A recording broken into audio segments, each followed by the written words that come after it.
I came back too late. When I returned, I was already gripped by frequent, sharp pains in my abdomen. I remembered this pain all too well. The contractions of labor. I had returned to the day I was giving birth, only this time, I knew the child I was about to deliver shared no blood relation with me whatsoever. It was my husband Su Yaohui who tricked me into giving birth to his child with Qingmei. One, wife, hang in there. The baby will be born soon. Su Yaohui gently encouraged me by my ear. My body was trembling uncontrollably, not from the contractions, but from the overwhelming hatred of my past life. In my previous life, my husband Su Yaohui coerced me into having IVF due to his infertility. To my surprise, he bribed a doctor to switch my fertilized embryo with one conceived by him and his childhood friend Lin Qiu. It was simply because they wanted a child. But Lin Qiu was afraid of the pain and didn't want to give birth herself, so they schemed to have me carry their baby. Not only did I give birth to their child, but I also patiently raised him to attend a prestigious university. My entire life has been spent in service to others, and the child I raised with my own hands hates me for being a strict mother who deprived him of a happy childhood. The company my parents left me was also seized by Su Yaohui,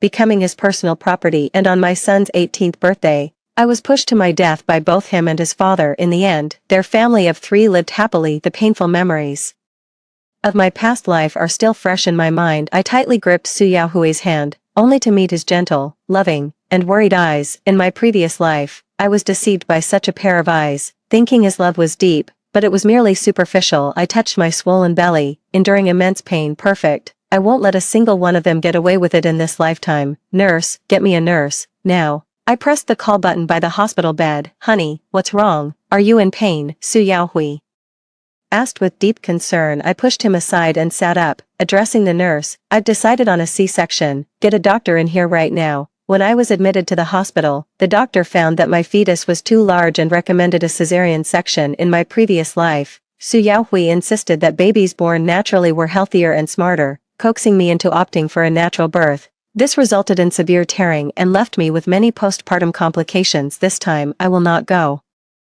through the ordeal for this little brat. Since he is destined to be born, I will choose the easiest way to give birth. Su Yaohui was anxious. Honey, why do we need a C-section? The baby is just a bit bigger. You can give birth naturally. Let's try harder. Come on. Okay. When he saw the nurse approaching with a surgical consent form, he immediately stood up to block her. Give that here. We're not signing it. No surgery is happening. Get out of my way. If you won't sign it, I will. I shoved Su Yaohui aside with all my strength, took the consent form, and shakily signed my name. I was quickly wheeled into the operating room. In less than half an hour, the little bastard was taken out of me. An hour later, I was wheeled out, weak and exhausted too. After giving birth, I never saw that little brat with my own eyes again. Throughout the confinement period, I tried various recovery methods to restore my body to its pre-pregnancy state as much as possible, but I knew, no matter how hard I tried, I could never fully go back to how I was before. I was doing my skincare routine when Su Yaohui came rushing in. Honey, if the baby doesn't breastfeed, their health will suffer.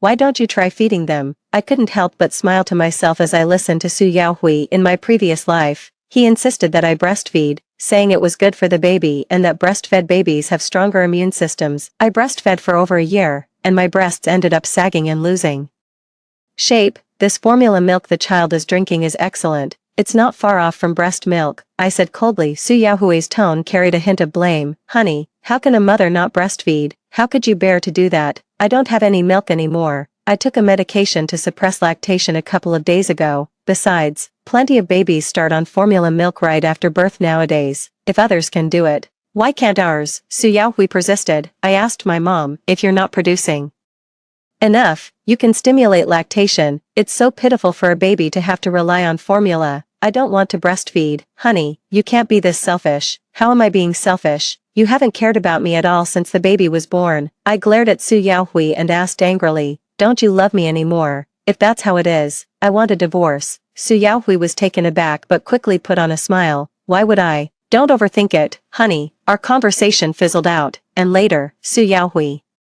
tried several times to get me to resume breastfeeding, but I refused each time. After the postpartum period and ensuring my health was fine, I returned to work at the company. I hired 2 nannies to take care of the baby, which led to arguments with Su Yaohui, but he eventually relented because I told him I took on an 8 million yuan deal that requires my personal attention. For money, what wouldn't he compromise? In my previous life, I was too easily swayed by Su Yaohui's sweet words. After getting pregnant, I chose to stay home and give birth, and then became a full-time housewife. I entrusted all the company's operations to him, and in the end, the company was taken away. In this lifetime, I will not let him have his way. It's been nearly a year since I stepped back. I must reclaim my authority as quickly as possible and tighten my grip on the company. Seeing me leave early and return late every day, paying little attention to our child, Su Yaohui started summoning me for late night talks again. He believes that having just given birth, I shouldn't be rushing back to work so soon, let alone neglecting our child. Now that I've had a child, I should return to focusing on the family. We can divide responsibilities with me taking care of the home and you handling external matters. Leaving the child to be cared for by a nanny is the act of an irresponsible mother, I retorted. We have 2 nannies taking care of the child 24/7, and they have far more experience than I do. How could it possibly be bad? But no matter how well the nanny takes care of the child, she's not the mother. The child needs their mother's love. He began to scold me. As a mother, how can you just hand over all your responsibilities to others? That's not how a mother should behave. I frowned. Su Yaohui's words making me feel sick to my stomach. This was Su Yaohui's usual tactic, using motherhood to guilt-trip me. If I didn't comply, I wasn't a good mother. In my past life, I suffered greatly from this. I looked up at Su Yaohui coldly. But I don't know how to face this child. Giving birth to him left me with a scar on my stomach, and the stretch marks on my waist haven't faded yet. Su Yaohui, maybe you're right. I might not be a good mother after all. I gave a cold stare and said slowly, and everyone around me says and doesn't look like me. I've even started to wonder if he's really my child. My last remark struck a nerve with Su Yaohui. He immediately raised his voice and said, how could that be, honey? Don't even think such things. I gave a faint smile, softening my voice. I know I've let our child down, and that's exactly why I'm trying so hard to make it up in other ways. Yaohui, everything I do is for this family, for our child. I want to give him a better future, and a better future needs a solid financial foundation. Su Yaohui was left speechless by my reasoning and couldn't find a single flaw in it for the moment. He still wasn't satisfied. Honey, you should make more time for the kids too. Don't always be so focused on work. I patted him on the shoulder, speaking with full confidence. Well, as their father, you could also stand to spend a bit more time with them, couldn't you? You're my rock, I said, forcing a sweet smile while hiding my disgust. 3. Su Yaohui was probably worried I'd get the wrong idea, so he went and checked if the child was really mine. Lately, he stopped pressuring me to come back to the family. He even whispered in my ear about how much the child looks like me. Trying to put my doubts to rest, I'd been getting the hang of the company's operations and quietly dealt with a few disloyal troublemakers. I transferred them to other projects, a promotion in name, but a demotion in reality. One day, as I was handling matters in my office, Li Shanshan, the head of the finance department, came to see me hesitantly. She said, boss, there's something I'm not sure I should tell you. From her expression, it was clear that it was a tricky matter. Go ahead. Li Shanshan seemed to have made a firm decision, speaking rapidly. There seems to be a problem with Manager Lin from the procurement department. My brow twitched. Explain clearly what's going on. Only then did Li Shanshan lay out the whole story in detail. It turned out that Lin Qingxiong from procurement had been abusing his position to line his own pockets, cooking the books and embezzling a significant amount of company funds. Li Shanshan said with difficulty, that's someone arranged by Mr. Su. We don't dare to mess with them. Lin Qingxiong. He is the brother of Lin Qiu, Su Yaohui's childhood friend. Fine, I didn't know in my previous life, but this time I absolutely won't let him off easily. What's there to be afraid of? I slammed the table, immediately gather and organize all the evidence, and reported to the police. Then he added, don't let anyone else know for now. Li Shanshan acted swiftly. Lin Qingxiong was taken away within 3 days. I heard he had just returned from the bathroom when they came for him. As soon as Su Yaohui got wind of the news, he rushed over to see me in a panic. Honey, what's this about Lin Qingxiong being taken away? I placed the financial records in front of him and said calmly, Supervisor Lin abused his position to embezzle 467,856.21 yuan from the company. I've already reported it to the police. The police just took him away for questioning. Su Yaohui visibly panicked. How could that be? Are they sure about this? I rubbed my temples. We'll have to wait for the final review to know the specifics, but he did embezzle that exact amount. Su Yaohui was about to say something else when a phone call summoned him away. If I had to guess, Lin Qiu was probably the one looking for him. Lin Qingxiong's conviction came swiftly. He's already been taken into temporary custody. When Su Yaohui came to see me again, he looked much more haggard, probably due to his childhood sweetheart causing trouble. He spoke with difficulty. asking, "Honey, about Lin Qingxiong's case, should we just let it go? After all, he didn't take much money from our company. I heard he has a wife and kids at home. If he goes to jail, that family will fall apart. Since we've already uncovered it, just firing him and banning him from ever being rehired should suffice. There's no need to go to extremes, right?" I ignored his emotional blackmail and asked directly, "Yao Hui, what's your relationship with that Lin Qingxiong? I heard you were the one who got him the job, while I was pregnant and had stepped back from the company." Su Yaohui couldn't wait to find jobs for Lin Qiu's family. In just 6 months, Lin Qingxiong had embezzled a staggering amount of money from the company. The sheer audacity of it, Su Yaohui faltered, speaking with a guilty conscience. "It's nothing, just an old university classmate. He told me he was out of work back then, so I got him a position at the company. I never expected him to be that kind of person. If I had known he was that kind of person, I would never have let him into our company." I pretended to heave a sigh of relief and said casually, "That's good to hear.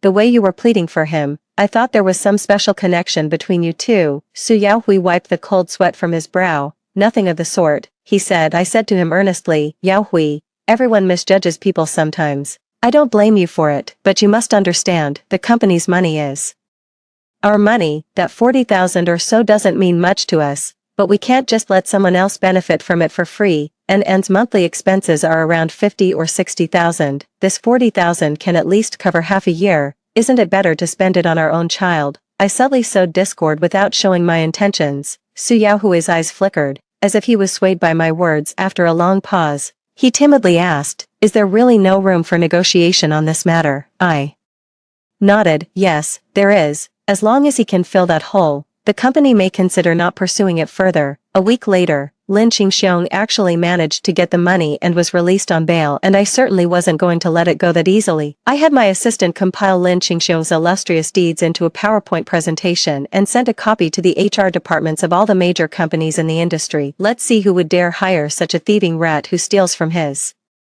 own master. Even for a security guard position, they'd have to worry about him pilfering the residents' food deliveries, for by the time Su Hengyan was 2 years old, he had already driven away 5 nannies. No one could last more than 2 weeks working for him. Every nanny left shaking her head, saying, "This child is impossible to handle. He doesn't listen to a word you say, he's completely self-centered, and he has every bad habit under the sun, and he's incredibly destructive. He acts recklessly at home, completely out of control.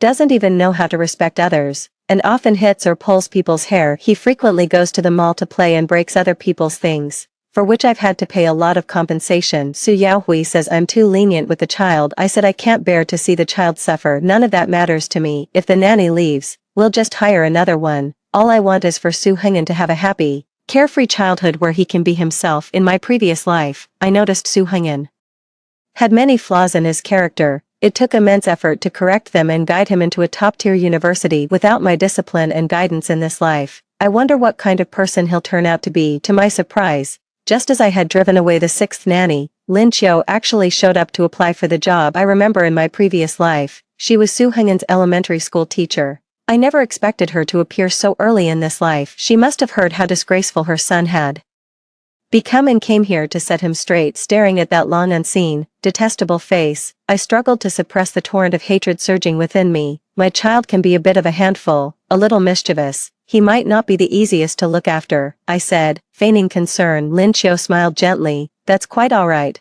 I have training in early childhood development and education. I know how to nurture children scientifically, helping to shape their character and abilities. I laughed.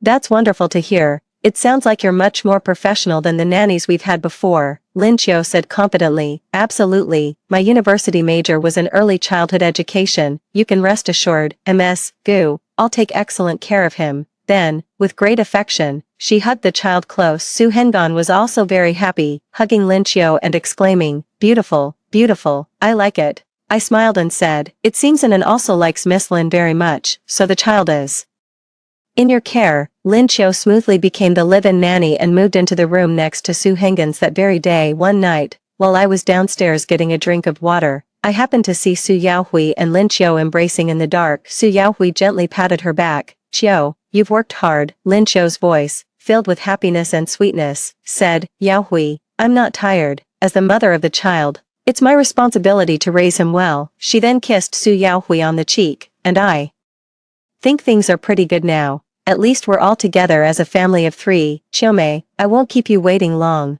I promise to make you stand by my side with dignity and pride. Immediately after, they shared a passionate kiss, and Su Yaohui even began to grope her. I couldn't bear to watch any longer and quietly ordered a few hidden cameras to be installed at home, for Lin Qiu is indeed Su Hengyan's real mother. And after nearly a month, there are no signs of her breaking down. The two seemed to be getting along quite peacefully. To give Su Hengyan a head start, Lin Qiu asked me to enroll him in several early education classes. She happily shuttles him between different classes every day, but this scene of motherly love and filial piety didn't last long before it suddenly collapsed. Mommy, mommy, as soon as I got home, Su Hengyan came running over, crying hysterically, and tightly hugged my leg. Mommy, Anan is so hungry, I'm starving. I frowned and asked, what's going on?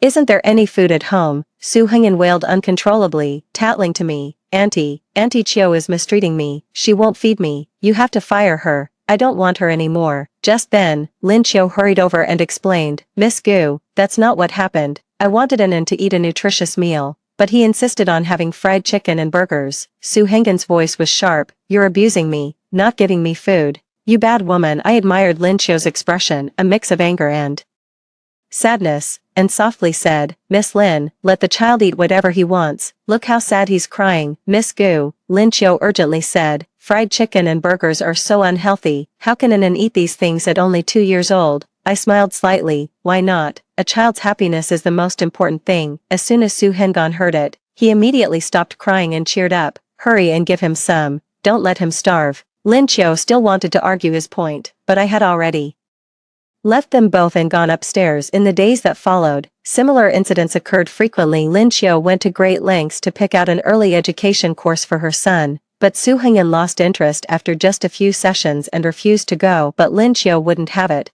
At first, she tried coaxing him to go, but it eventually turned into forcing him. Su Hengyan would come running to me to complain, and I would always play the part of the good mom, righteously canceling all his classes for him. Still, Lin Qiu wouldn't give up. Every day, she'd come up with new ways to pressure Su Hengyan into attending the classes. In the end, Su Hengyan couldn't take it anymore and started causing a ruckus in class. The teacher was utterly miserable, and other parents even filed complaints. Finally, to prevent Su Hengyan from disrupting their regular classes, they simply refunded all the money to me. But how could Lin Qiu, so single-mindedly obsessed with pushing her child, give up easily? When this institution gave a refund, she just went and found another one. Su Hengyan truly detested her for it. Every time the two of them reached a stalemate, Su Yaohui would step in to mediate, and their relationship would ease up a bit. Naturally, Su Hengyan absolutely adores me, his wonderful mother, who always caters to his whims and fights his battles for him. Lin Qiu was both furious and helpless in the face of my actions. What can I say? I'm just a loving mother who can't bear to see her child suffer the slightest grievance. I watched from the sidelines as mother and son wrestled with each other. Lin Qiu, this life will make you the bad mom who takes away Su Hengyan's happy childhood. 5. When I received the call, Lin Qiu and Su Hengyan were at the hospital. Su Hengyan pushed someone else's child off the slide, causing them to hit their head, and the other party is demanding compensation. I rushed to the hospital as fast as I could, but Su Hengyan was still forced by Lin Qiu to apologize to the other party. Lin Qiu was loudly reprimanding Su Hengyan in the hospital, clearly very angry. Su Hengyan's eyes were red from crying, his lips pressed tightly together, as he looked up stubbornly and glared at Lin Qiu. He looked utterly defiant. Mommy, Su Hengyan cried out the moment he saw me, running over in tears and clinging to my leg, his face a mess of snot and tears. I crouched down, feigning gentleness, and patted his head. I asked softly, what's wrong? Did something scare you? Upon seeing me, Lin Qiu immediately began recounting what had happened. It was just 2 kids playing on the slide in the playground. Su Hengyan pulled the other child away from the slide entrance to take their spot, and in a moment of panic, pushed them down. This was a very wrong action, yet Su Hengyan showed no remorse. She explained the seriousness of the situation to me, trying to get me to join her in educating the child. I smiled and asked Su Hengyan, Anan, can you tell me why you pushed the other child down? Su Hengyan said with an air of righteous indignation. Serves him right for not letting me play on the slide. He's the one who's wrong. Su Hengyan, Lin Qiu shrieked from the side. Who taught you that? You're the one who messed up, and you're blaming someone else. Scolded like that, Su Hengyan burst into loud sobs again, his wails echoing down the entire hallway. You mean woman, you're bullying me. I hate you. I hate you. I frowned and coaxed, "It's okay, Anan, you're not wrong. It's not Anan's fault." Lin Xiao broke down and loudly accused me, "Miss Gu, indulging your child like this will only harm him. This incident is clearly his fault. At such a young age, he already knows how to twist the truth. If he's not properly disciplined this time, what if he ends up harming someone's life later? Anan is still young now, and it's not too late to educate him properly." I looked up at her and said in a low voice, "Miss Lin, first you need to understand whose child Su Hengyan really is. I only asked you to come and help me look after the child, that's all. I believe in joyful learning, and in just turned 3, he can do whatever he wants for now. We can teach him properly later." "That's not how joyful learning works." Lin Xiao was furious. "Are you even his mother?" I gave her a cold, meaningful look. "Shouldn't Miss Lin be very clear about whether I'm his mother or not?" Lin Xiao's expression flickered with a hint of guilt as she weakly said, "I'm sorry. That's not what I meant. It's just that Anan." I waved my hand to cut her off. "Enough. I don't need your unsolicited advice. If you can take care of Anan, then do so. If not, I can find someone else. I'll take the child back first. You handle the rest. Whatever amount they demand, just pay them." As he left, Su Hengyan turned back and stuck out his tongue triumphantly at Lin Xiao, showing his victory. 6. Su Hengyan became increasingly unruly, and since Lin Xiao knew I would only indulge him, she decided to let Su Yaohui, the father, take charge of disciplining the child. After all, what she wanted was an outstanding son with a bright future, not a reckless playboy. Of course, Su Yaohui naturally had little mind to spare for his child. After all, he was busy scheming, figuring out how to work against me behind the scenes at the company and how to consolidate all the business resources under his own control. "Mr. Gu, your coffee." I looked up and saw it was the new assistant, Shaoli. I couldn't shake the feeling he'd been trying awfully hard to get my attention lately. He is a handsome guy, a young and sturdy lad. I even occasionally see posts on my social feed of him hitting the gym after work. Sister Yu is busy with something else, so she asked me to bring you the coffee," Shaoli said somewhat nervously. I nodded. "Thank you for the trouble." "Alright, then, Mr. Gu, I'll head out first." He placed the coffee down and very properly exited my office. When Yaya finished up and came back, I asked her what she thought of Shaoli. "Shaoli, I think he's great. He's down to earth, capable, and always willing to lend a hand. He's also a graduate from a top university, majoring in finance. Apart from being a bit short on work experience, he's got everything else going for him." I nodded. "Alright then, if there are no issues, let's keep him on after his probation period this month." Just as Yaya said, Shaoli is a genuinely great guy, sunny, outgoing, and reliable. He helps manage my schedule, skillfully covers for me at social events when it comes to drinking, and overall, he's steady and well-behaved. That day, I had just gone out with him to sign a contract. As we stepped out of the building, a downpour suddenly unleashed itself. The rain showed no sign of letting up anytime soon. Our car was parked quite a distance away, and we had a company meeting scheduled for later. Just as I was about to call and postpone the meeting, Shaoli plunged straight into the curtain of rain. 15 minutes later, he pulled up in front of me. "Mr. Gu, get in." His smile was like the sun on a stormy day. Inside the car, I watched his soaked shirt cling to his muscles, rising and falling gently with his breath. My face flushed,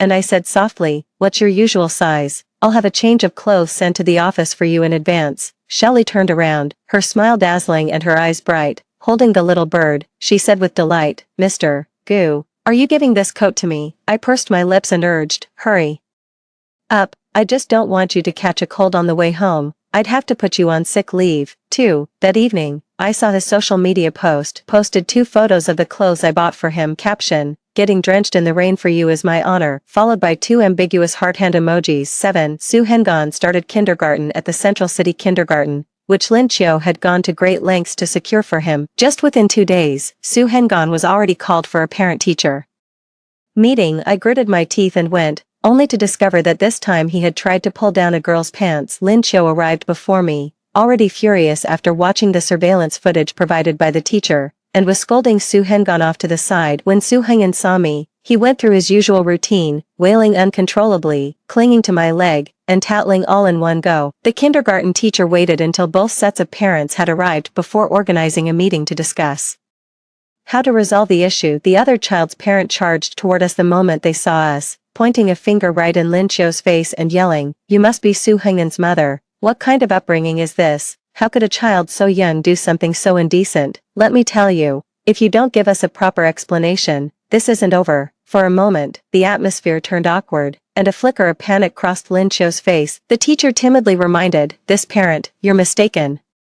This is Hengen's mother. The other parent turned around and started yelling again, how do you educate your child? I raised my hand to stop him, impatiently saying, no need to repeat the same thing, I just heard it, let's hear it. How much do you want us to compensate? The other mother is furious. Does having money make you superior? Do you think paying compensation is enough? What do you want then? I want him to apologize to my daughter and make a public confession in front of the entire school.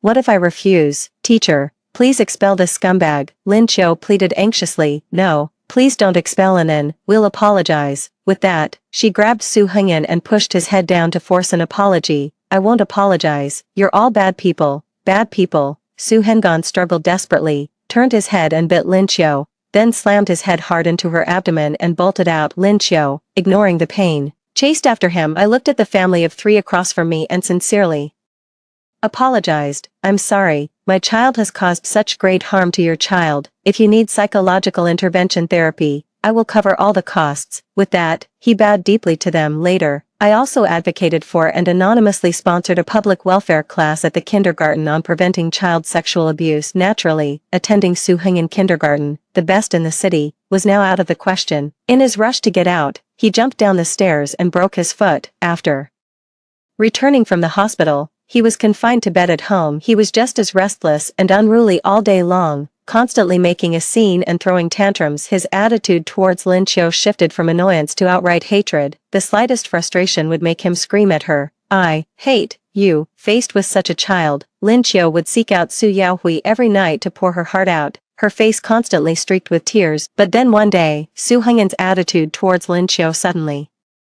softened a bit. While towards me, he became somewhat distant. I suspect, did they tell him the truth about his mother? I talked to Su Hengan, and it turns out they did. But with one sentence, I managed to revert Su Hengen's attitude back to where it was. A true mother would never force her child to do something they don't like. A mother loves her child and wouldn't bear to see them sad or hurt.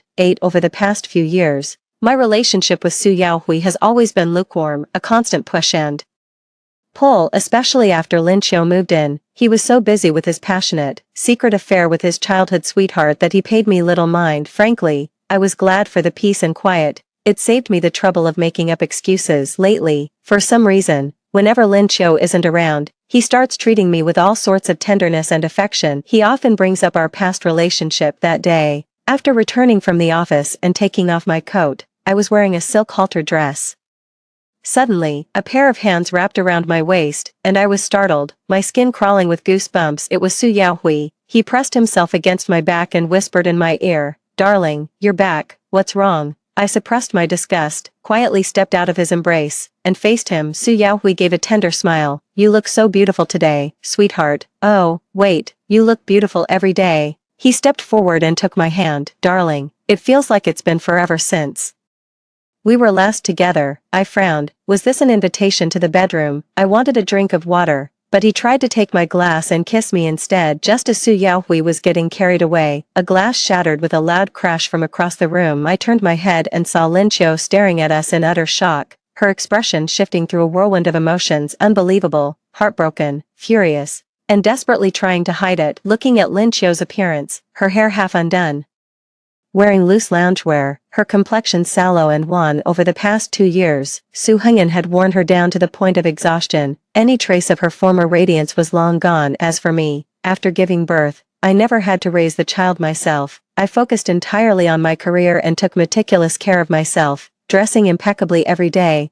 I looked nothing like someone who had ever had a baby. By comparison, Su Yaohui must have started to entertain some different ideas. He really does want to have his cake and eat it too. A faint smile touched my lips as I asked, Miss Lin, is something wrong? Lin Qiu turned around immediately. Oh, it's nothing. It's just that Anan wants his dad to play toys with him. I nudged Su Yaohui gently, saying, go now, or the kid will start acting up again. Su Yaohui tried to kiss me, but I stopped him. Baby, wait for me tonight. As if I'd wait for you. I asked Yaya to inform me about working overtime at the office. 9. Su Yaohui couldn't outmaneuver me at work, and at home, he tried to rekindle old feelings only to find me indifferent. It seemed he was desperate, but what I didn't expect was that he would want me dead so soon. I was driving to a neighboring city with Xiaoli to discuss a project when, after getting on the highway, we realized our brakes seemed to have failed as we approached the traffic jam, just tens of kilometers away. I watched the distance on the map shrink and felt my hands grow clammy with fear. Mr. Gu.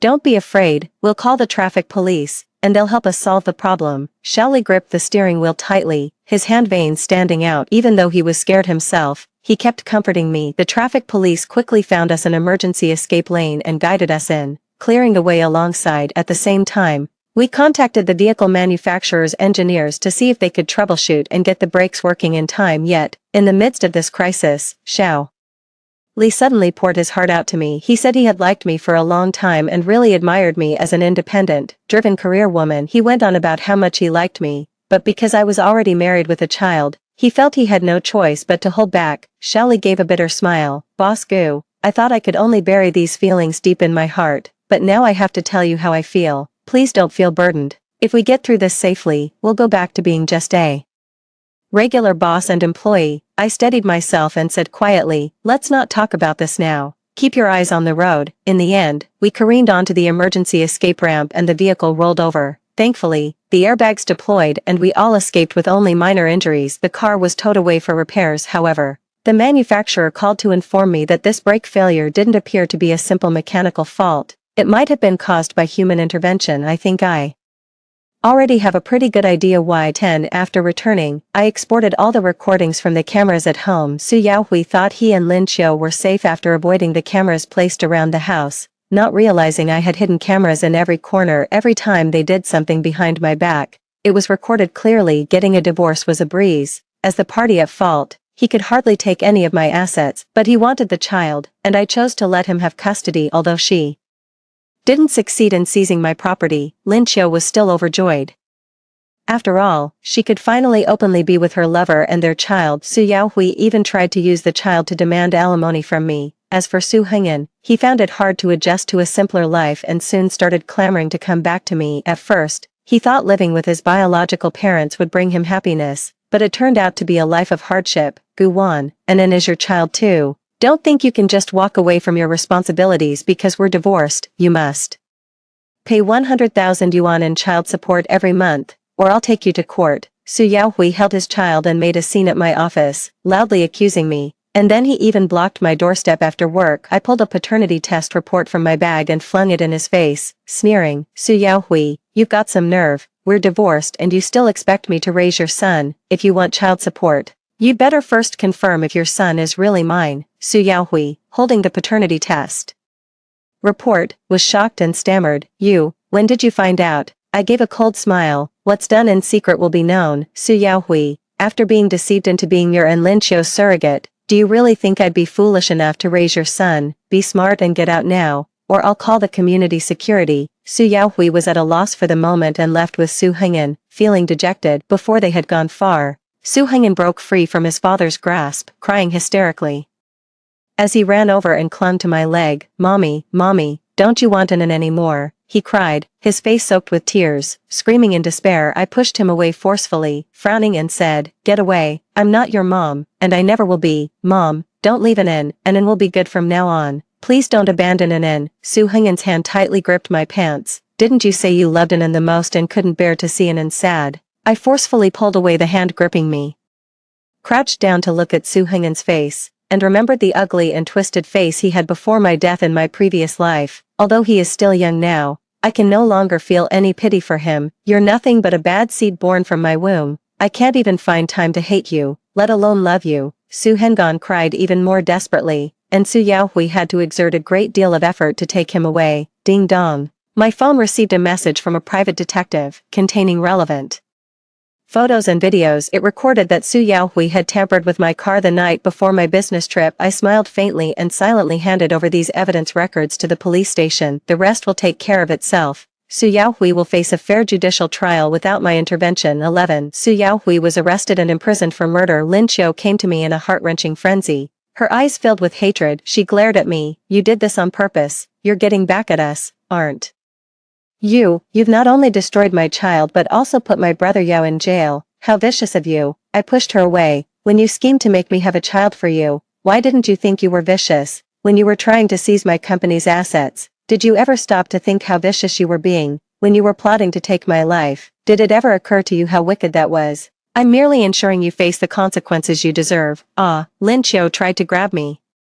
But I dodged his grasp. He roared in impotent rage. Then why did you have to harm Anan? He's just a child. You've ruined him. What's he supposed to do now? Ha ha ha. I shot back. I harmed your child. What exactly did I do? Wasn't I doing you a favor by giving you the chance to personally educate your own kid? You couldn't manage it yourself, and now you're blaming me. I did nothing at all. I just let him develop freely. The only conclusion is that your son was just born rotten to the core, Lin Qiu said hysterically. It was you. It was your constant indulgence and coddling that turned him into the mess he is now. I let out a laugh. Ha, you're saying that my love and acceptance for him is what harmed him. I'm willing to spend money to support him. That's already my greatest mercy, let alone the fact that I've never harmed him. Ah, Lin Qiu's eyes were bloodshot, and he grabbed a decorative vase from the side, hurling it at my face. Gu Wan, I'm going to kill you. I instinctively raised my hand to block, but a tall figure suddenly appeared in front of me. The vase hit and shattered on the ground,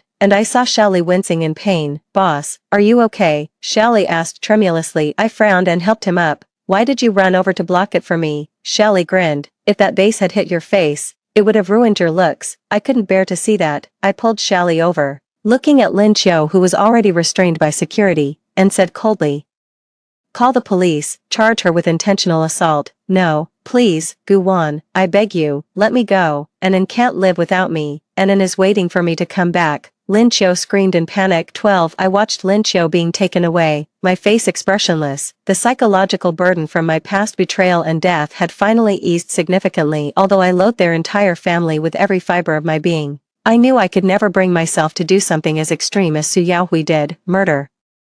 This outcome is the best I could have hoped for. I got Su Yaohui sent to prison. Even if he only gets a few years, he'll have a hard time finding a decent path forward once he's out. As for their child, I've already ruined him. Without someone to guide him like I did in my past life, he'll never amount to anything in this one. But Su Hengyan has already missed the critical window for proper upbringing. As the saying goes, the child is father of the man. He's about to start elementary school, and with his current disposition, all he'll leave for Lin Qiu is an endless mess to clean up. Boss, your coffee is here. Xiaoli's enthusiastic voice interrupted my thoughts. I looked up at him, already looking bright and neat. With most of his injuries healed, he confessed to me during the brake failure incident. Although everyone tacitly agreed not to mention it again, I knew he was always trying to get closer to me. I took a sip of the coffee. It was rich and aromatic, with a slightly sour and bitter taste. He's been here long enough to know my preferences inside out. Li Sikai, Xiaoli, who was about to leave the office as usual, paused mid-step. He turned to look at me, a mix of surprise and secret delight on his face. Yes, boss, what can I do for you?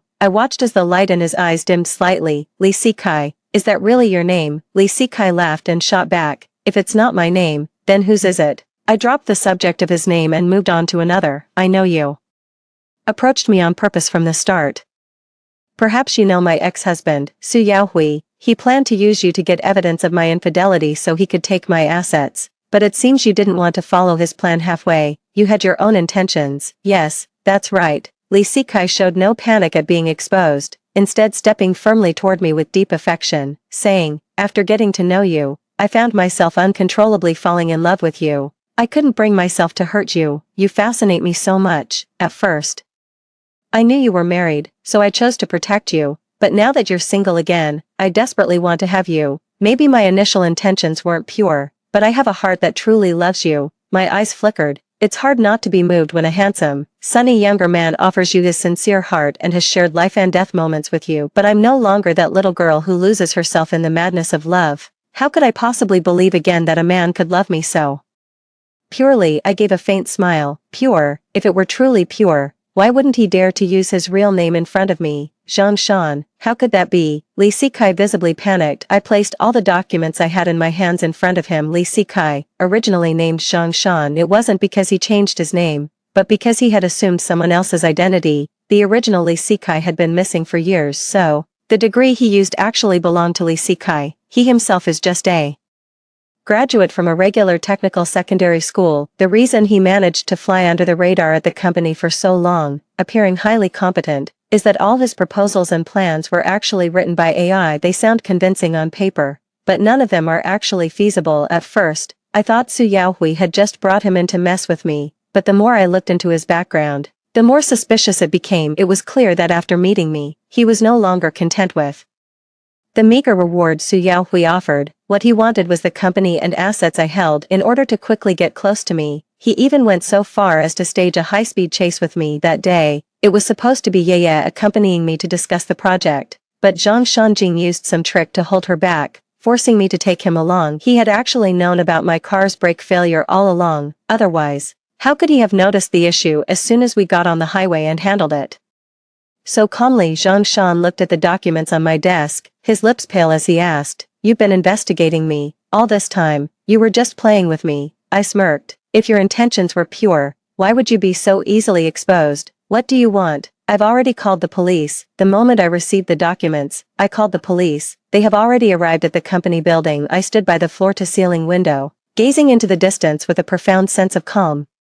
Since fate has granted me a second chance at life, I refuse to be shackled by the past or blinded by so-called romance. I am determined to live my own life to the fullest. The end. That's it for the first story. Don't go away. The next one is even more exciting. Only on my deathbed did I learn that Gu Jinghui had been sterilized before we got married. He spoke with a tone of apology. "I know you've always wanted to have your own child, but Qingqing once gave me a son, and I promised her that no matter what, no matter who she marries, our estate will go to her child. If I have another child, I'll be breaking my vow. You know, keeping my word has been the most important thing to me in my life." After half a century, I finally realized my whole life has been a joke. I once accompanied him from a destitute youth to the pinnacle of power. He once held me and said he wanted to grow old with me. But all these memories pale in comparison to the vow he made to his first love. When I opened my eyes again, I was back on our wedding night. He whispered in my ear, "Baby, have a baby with me. I'll be good to you for the rest of my life." Feeling the warmth beside me, my mind grew hazy. These familiar words, Gu Jinghui had said them to me in my past life. Back then, my face flushed crimson,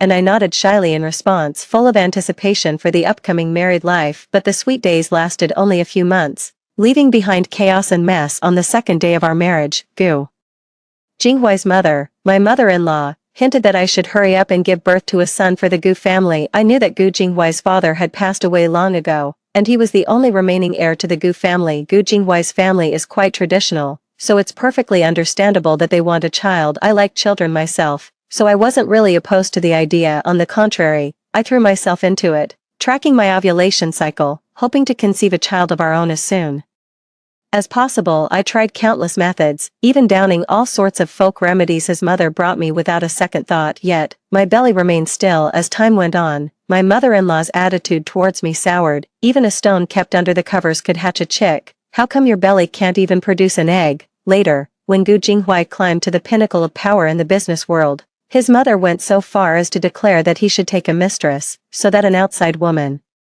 could bear him a child, a son. If the one at home can't bear a child, are we supposed to forbid Jinghui from finding another woman to have one? In tears, I poured out to Gu Jinghui all the insults his mother had hurled at me. He could only shake his head helplessly. "Baby, she is my mother. After all, be more understanding with her. Isn't it just the two of us living our lives? You'll be the one by my side in the future. Haven't you been eyeing that new bag? I'll have someone buy it for you tomorrow." "Okay." He always does this, one slap and one sweet, leaving me with no outlet for my frustration. I really want to let out a good cry, but every time Gu Jinghui looks at me with that pitying gaze, I lose my steam. Just because I always thought that not being able to have a child was my fault, this made me feel completely unqualified to argue with Gu Jinghui. Later, as I got older, Gu Jinghui's mother passed away. My relationship with Gu Jinghui also improved, but my belly still shows no signs of life. But after 40, even if I wanted to have a child, it would be very difficult. It was around this time that Gu Jinghui's first love, Lin Wanqing, returned to the country with her child. I know Lin Wanqing too. We both attended the same university. Lin Wanqing and I were actually roommates. We weren't particularly close, but we got along well enough. Lin Wanqing's husband had passed away, leaving only her and her child behind. Looking at the young Lin Jing and the tearful, distressed Lin Wanqing beside him, I have a soft heart. so I would help Lin Wanqing and her family from time to time. Later, Lin Wanqing even had her child take me as their godmother. I poured all the regret of my own childlessness into this child. I devoted myself wholeheartedly to raising this child, watching him grow up and achieve success, but only until I was on the brink of death, lying weakly on the hospital bed, old and frail. The elegant Lin Wanqing, with her hair turning white, held Gu Jinghuai's arm, bringing her already married and established son Lin Jing to visit me by my hospital bed time. I only realized now that my entire life of several decades has been a mistake. It was an utterly ridiculous mistake. Gu Jinghuai, with his wrinkled face, looked at Lin Wanqing with affection, full of apologies to me. Old Shen, I know you've always wanted a child of your own, but Qingqing once gave me a son, and I promised her, no matter who I marry, our family's estate will be left to her child. If I were to have another child now, I would be breaking that vow. You know me. Keeping my word is the most important thing to me in this life. For his promise, my entire life became a joke. All the ridicule and gossip I endured was simply because Gu Jinghuai had a vasectomy before we got married. I died in humiliation, wronged. I hate myself for being so blind, for being weak, and for being so foolish. Fortunately, heaven has granted me a second chance to restart my life. I gently pushed Gu Jinghuai away and stood up to get dressed. Gu Jinghuai paused for a moment, then smiled and stood up to approach me. What's wrong, baby? I stood up and moved away from him. I couldn't stand being near him for another second. It felt filthy. I looked at him with an expressionless face and asked coldly, Gu Jinghuai, are you saying that without a child, you wouldn't be good to me for the rest of our lives? Gu Jinghuai thought I was picking a fight over semantics and getting upset for no reason. He let out a soft, helpless chuckle. He reached out and took hold of my hand. Baby, that's not what I meant. You love children, don't you? How about having a baby with me? Don't worry, even if we never have children, I'll always be good to you. You know me. I'm a man of my word. I sneered and shook off Gu Jinghuai's hand. He was right. He truly values his promises. He promised Lin Wanqing and went for a vasectomy on the eve of their wedding. He promised to treat me well for life. And indeed, after he gained power in his previous life, he never neglected me materially again. He truly kept his promise to grow old with me. He only told me the whole truth on my deathbed. If it weren't for him, I wouldn't have had to endure all this. He watched coldly, like a bystander, as I was constantly harassed by his mother due to his selfish actions, watching me torment myself, trying all sorts of bizarre methods just to conceive a child of our own, watching me be ridiculed by others, watching me grow old, pouring my heart out to care for his and Lin Wanqing's child. All of this, it's all because of him. Gu Jinghuai. I took a deep breath, steadied my trembling body, and on our wedding night, I smiled at Gu Jinghuai. Let's get a divorce, Gu Jinghuai. I regret it. Gu Jinghuai panicked the moment I mentioned divorce. He got out of bed excitedly and pulled me into his arms. Baby, didn't we just finish our wedding today? Why would you say such a thing? Did I say something wrong? I'm sorry. Can I apologize to you? Marriage is not a game. Please don't say such hurtful things. We already had the wedding, and today we received so many blessings from family and friends. How can we just talk about divorce? It would be so embarrassing if word got out. My mom finally managed to hold her head high in front of our relatives and get some satisfaction. But then the very next day after the wedding, there's this ridiculous talk of divorce. What do you expect my mom to do? Baby, can you please listen? Let's not say these hurtful things. Okay, if you feel that me asking you to have a baby is a burden, then let's take it slow. Okay. Gu Jinghuai kept coaxing me, analyzing all the pros and cons for me, but I remained unmoved. Seeing me like this, he immediately turned cold and pushed me away. Shen Beiyue, did your friend say something to you during today's wedding? Do you look down on me? Yes. I know I don't have money now and can't provide you with material security, but that won't always be the case. I will succeed, and I will always be able to give you a good life. I will succeed, and I will always be able to give you a good life. I know your parents are not satisfied with me, and you have paid a lot for this, but my family is very traditional. You know my family. In my situation, my father passed away early, and my mother was eager for me to get married quickly and have a child of my own, so she could have a grandchild. Can't you even understand this? Gu Jinghuai's frantic state reminded me of the last life. When Lin Jing came to my ward in my previous life, I was never able to have a child, so I treated Lin Jing as my own, always prioritizing him in everything. His own mother, Lin Wanqing, always had some excuse for not having time to look after the child, so she'd just dump him on me. For Lin Jing, I took care of everything: food and drink, clothes and toys, school supplies, tutoring fees, all paid for out of my own pocket and handled personally. I stepped up, I can say with a clear Conscience that I've done right by Lin Jing, guiding and protecting him every step of the way to help him grow. Lin Jing snarled at me just before I died. Why don't you just die already? If it weren't for you, I would have already reunited with my father. If it weren't for your existence, our family of 3 could have lived together long ago. Lin Jing never mentioned all that I had done for him, just as Gu Jinghuai now never mentions all the good I brought him. The beginning, if it weren't for me, who asked for no bride price, contributed a dowry worth hundreds of thousands, and even paid for the wedding banquet out of my own pocket, how could he and his mother have ever held their heads high in front of all those relatives? That's why Gu Jinghuai is so desperate to avoid a divorce now. Is it really me they're interested in, or is it my dowry, and that hefty sum of wedding gift money? Thinking of the gift money, I felt a wave of relief. I may be a hopeless romantic, but thankfully my parents were more shrewd. Right after the wedding, they took all the gift money straight to the bank to deposit it. It's in my account. Gu Jinghuai saw that my expression had softened, probably thinking I had taken in what he said. He softened his tone and came over to hold me. Bebe, can you please not say such angry words again in the future? I coldly pushed him away. Gu Jinghuai, this isn't just a fit of anger. I want a divorce. Gu Jinghuai was a bit angry and got dressed. Shenbeiyue, I don't want to argue with you on our wedding night.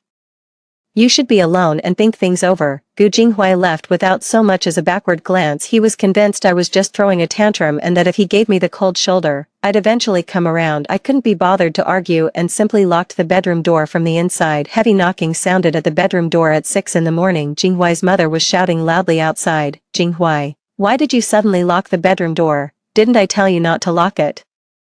Daughter-in-law, get up now. It's time to make breakfast for the family. I ignored it completely, specially put my phone on silent, and went back to sleep with a pillow over my head. In my previous life, on our wedding night, I didn't fall asleep until late at night after messing around with Gu Jinghuai, but at 6 o'clock sharp, his mother came straight into our bedroom and woke me up. She asked me to make breakfast for her. Now that you've married into the Gu family, you're one of us. Before you were officially part of the family, we treated you with formal politeness because you were an outsider. But now you're family, so we can drop all those formalities and pleasantries. Our Gu family has strict house rules. A daughter-in-law must rise early to cook for the entire household and then handle the cleaning. Before I married Gu Jinghuai, I was a pampered young lady who had never lifted a finger to do a day's work. My hands are meant for drawing design sketches and making clothes. I've never done such work before in my previous life. When I first married into the family, I was tormented by Gu Jinghuai's mother quite a bit. Every time I complained, all I got from Gu Jinghuai was, she's my real mother. Seeing no other solution, I thought about hiring a nanny with my own money, but Gu Jinghuai's mother was dead set against it. How can you not manage such a small amount of work? When I was pregnant with Jinghuai, I was still out in the fields doing farm labor. Do you think money grows on trees? You're home all day not working. Can't you be a bit more frugal to ease Jinghuai's burden a little? The years of torment left me with wrinkles overnight and calluses all over my hands. Even my once proud career came to a standstill when I later met Lin Wanqing, who was still radiant and glamorous. I looked even older than she did, despite her having had a child. I've made up my mind to stay far away from this abyss. I won't give a damn about her family's ridiculous rules. I didn't get out of bed until almost noon. As soon as I opened the bedroom door, Gu's mother, who had been sitting on the sofa, rushed over and started yelling at me, pointing her finger. What is wrong with you? It's only the second day of your marriage and you're already lazing in bed. How can you be so lazy? Marrying you wasn't to make you a deity. How can you be so ignorant of etiquette? Don't you even know to quickly prepare the morning tea for me to kneel and pay respects, do you?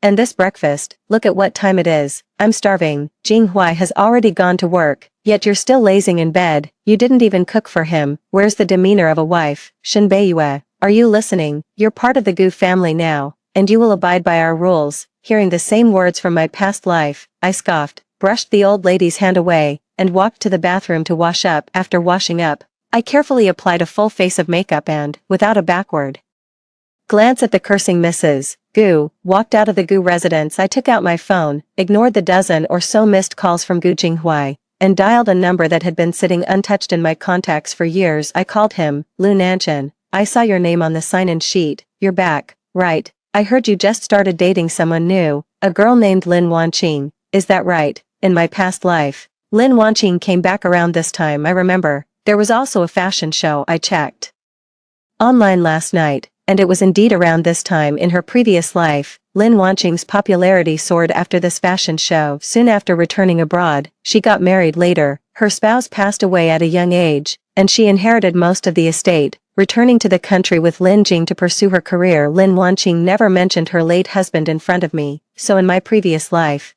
I only knew her late husband's surname was Liu, let alone seeing any photos. It wasn't until just before my death that I heard Lin Wanqing and Lin Jing mention a name, Lu Nanqing. No one knows that Lu Nanqing is my childhood friend. After graduating from high school, their whole family moved abroad. Before leaving, he confessed to me, it's clear that this relationship is doomed before it even begins, as we're about to be separated by two countries. Later, when I went to university, I met Gu Jinghui again and lost contact with Lu Nanqing. Who would have thought our missed connection would inadvertently become stepping stones that hindered Gu Jinghui and Lin Wanqing's love? I remember Lu Nanqing was always in excellent physical shape. How could he have passed away so suddenly in the prime of his life? I don't dare to dwell on the details. After meeting Lu Nanqing, I got straight to the point. I know your new girlfriend. Her child is my new husband's son. I'm getting a divorce. It might get a bit messy. I hear she's preparing a fashion show, and you're the one bankrolling it.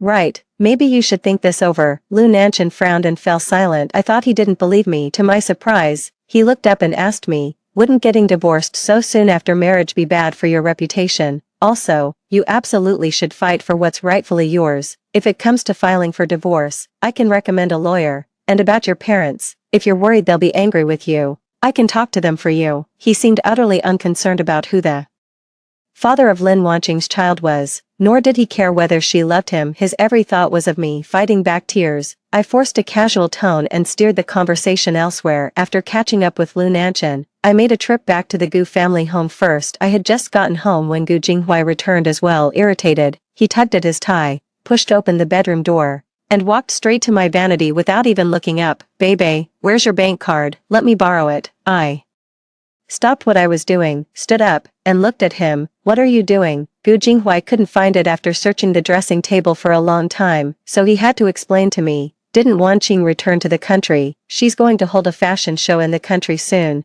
but just now she called me and said that the investor behind her suddenly withdrew their investment. But her fashion show invitations have already been sent out, and she urgently needs funds to cover expenses. Can you lend me your bank card for now? I laughed angrily. What does Lin Wanqing's personal matters have to do with you? Besides, why should I give you money to help you do good deeds? In the end, all the good reputation will be yours, and I won't get my money back. Gu Jinghui frowned, looking somewhat displeased. Baby, how can you say that? We're husband and wife now. This is our shared property. What's the big deal if I use it? I was startled, suddenly remembering the promise Gu Jinghui made to Lin Wanqing when he married me. Was it truly out of affection, or was he just after my money? In my past life, Gu Jinghui later leveraged my family's support to elbow his way into high society, becoming a newly minted man of influence. His family fortune was no less substantial than my own, yet he stubbornly kept up the deception, only revealing the truth to me on my deathbed. I didn't leave a will, so my estate is destined to go to Gu Jinghui. Thinking about it, I feel even more foolish. I was played like a puppet by Gu Jinghui and Lin Wanqing. I took a deep breath and looked coldly at Gu Jinghui. I don't have any money. Gu Jinghui frowned. No money? How can you not have money? Didn't you have a dowry worth hundreds of thousands? And yesterday's wedding gifts, weren't they almost $1 million? Baby, Wanqing is at least your friend. Why say something so hurtful? I scoffed. Friends? I doubt my relationship with her is even half as close as yours. Gu Jinghui froze, a flicker of panic crossing his face before he quickly composed himself. What are you talking about, baby? I bent down and closed the lid of the already packed suitcase. I'm telling you, the divorce we talked about last night is real. I've already scheduled an appointment at the Civil Affairs Bureau for next Friday at 9 a.m. Please don't be late. Gu Jinghui seems to have just realized that there's nothing of mine left on the vanity table. He nervously grabbed my arm to stop me. Shinbeiyue. Are you serious? I raised an eyebrow at him and repeated, next Friday, 9 a.m., at the Civil Affairs Bureau. I hadn't been out of the Gu residence for long before Gu Jinghui's mother called. She learned the news from Gu Jinghui, and her attitude changed from the morning, addressing me with great respect over the phone, constantly apologizing and advising me. I, however, sensed a lot of resentment. She blamed me for not considering the Gu family's reputation and for being immature. She blamed Me for not considering the Gu family's reputation and for being immature. I couldn't be bothered to engage, so I just hung up and blocked the number. I went home and told my parents about my decision. While they were also angry, they were more relieved that I had come to my senses in time. As for saving face, respect is earned, not given. After finishing up my work, I immediately got in touch with my best friend Suin, who's abroad. I'm planning to make a comeback and host my own fashion show. Lu Nanchan missed out on a money-making opportunity, so of course I'm going to help him make up for it, and I'm confident I can make him more money than Lin Wanqing ever could. Back then, Lin Wanqing was always in my shadow, going nowhere. She went abroad to gild her resume, and suddenly she's hailed as some kind of genius designer. In my past life,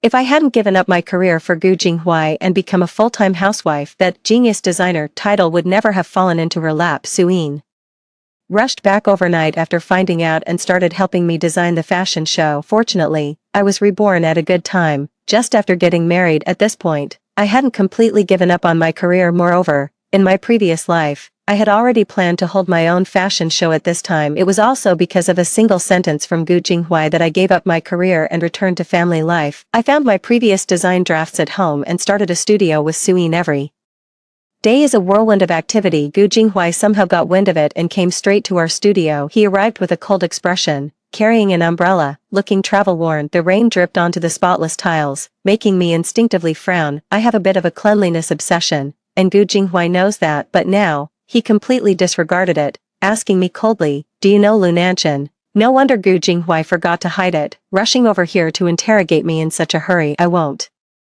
hide it, I nod to admit. Yes, I know him. What's the matter? Gu Jinghuai was a bit angry. What's wrong? Don't you know that Gu Jinghuai is the investor for Qingqing's fashion show? Did you go and say something to Lu Nanchan, making him withdraw his investment, didn't you? I raised an eyebrow and asked with a smile, "Do you have any evidence?" Gu Jinghuai choked up, his tone softening involuntarily. "Bebe, let's not be upset anymore. Okay, you're an adult now, and you should understand how important this show is for Qingqing." How important? I coldly interrupted Gu Jinghuai. I don't know. Also, Gu Jinghuai, you have no right to question me, especially over someone who has nothing to do with me. If you have so much time to care about other people's affairs, I suggest you hurry up and get a divorce with me, then you can care about whoever you want, and no one will say anything about it. I got up and immediately kicked him out of the studio, then mopped the areas where Gu Jinghuai had walked several times. I also sprayed perfume several times on the spot where he had just stood before. I was satisfied. Just being in the same airspace as him made me feel sick and uncomfortable. After I kicked Gu Jinghuai out, he kept sending me messages, coaxing and pressuring me to invest money for Lin Wanqing. I decided to send Gu Jinghuai 2 copies of the invitation I had already prepared, one for him and one for Lin Wanqing. Gu Jinghuai finally quieted down. The day before we were due to go to the Civil Affairs Bureau, Gu Jinghuai called me to discuss the divorce. I agreed, but I saw Lin Wanqing in the cafe, along with the young Lin Jing. Lin Wanqing wept bitterly, accusing me of wrongdoing and demanding to know why I was targeting her. "Beiyue, we've known each other for a while, so why are you setting traps for me? You already have a happy life. Why are you contacting my investors? What is your relationship with Lu Nanchan?" I chuckled and retorted, "Lu Nanchan and Beiyue. What do you think their relationship is? Actually, our names, mine and Lu Nanchan's, were just because our families were close back then. My mom and his mom were best friends since both of us got pregnant and had kids around the same time. They gave us these names, but now, it sounds pretty much like a couple's name." Both Lin Wanqing and Gu Jinghuai were stunned. Gu Jinghuai couldn't help but grab my hand and demand, "You dated Lu Nanchan, why have you never told me?" I gave Gu Jinghuai a cold glance and laughed. "And when have you ever told me? It wasn't until I was on my deathbed in my past life that I finally learned Lin Wanqing was Gu Jinghuai's first love. They never mentioned it once during their university years, but I'm not like them. I have no intention of keeping it from them. I'll just come right out and say it. Lu Nanchan and I grew up together. If you think about it, I could even be considered his first love. His white moonlight, and now, his precious white moonlight just happens to be launching a fashion show. Do you really think he'd choose to invest in someone he barely knows, a single mother, over the one he's always pined for but could never have? Gu Jinghuai, you're a man too. You understand the devastating power of a first love, a white moonlight," I said sarcastically, not missing the embarrassment on Gu Jinghuai's face. Gu Jinghuai pursed his lips and silently lowered his head, remaining silent. Lin Wanqing was a bit angry and nudged Gu Jinghuai with her shoulder. Gu Jinghui got the signal and looked up again to lecture me. Bebe, even if you and Wanqing clash with the fashion show, you should still follow the principle of first come, first served, right? Go tell Lu Nanchen to continue investing in Wanqing's show. Your family is well off, and even without this investment, the show can still go on. Moreover,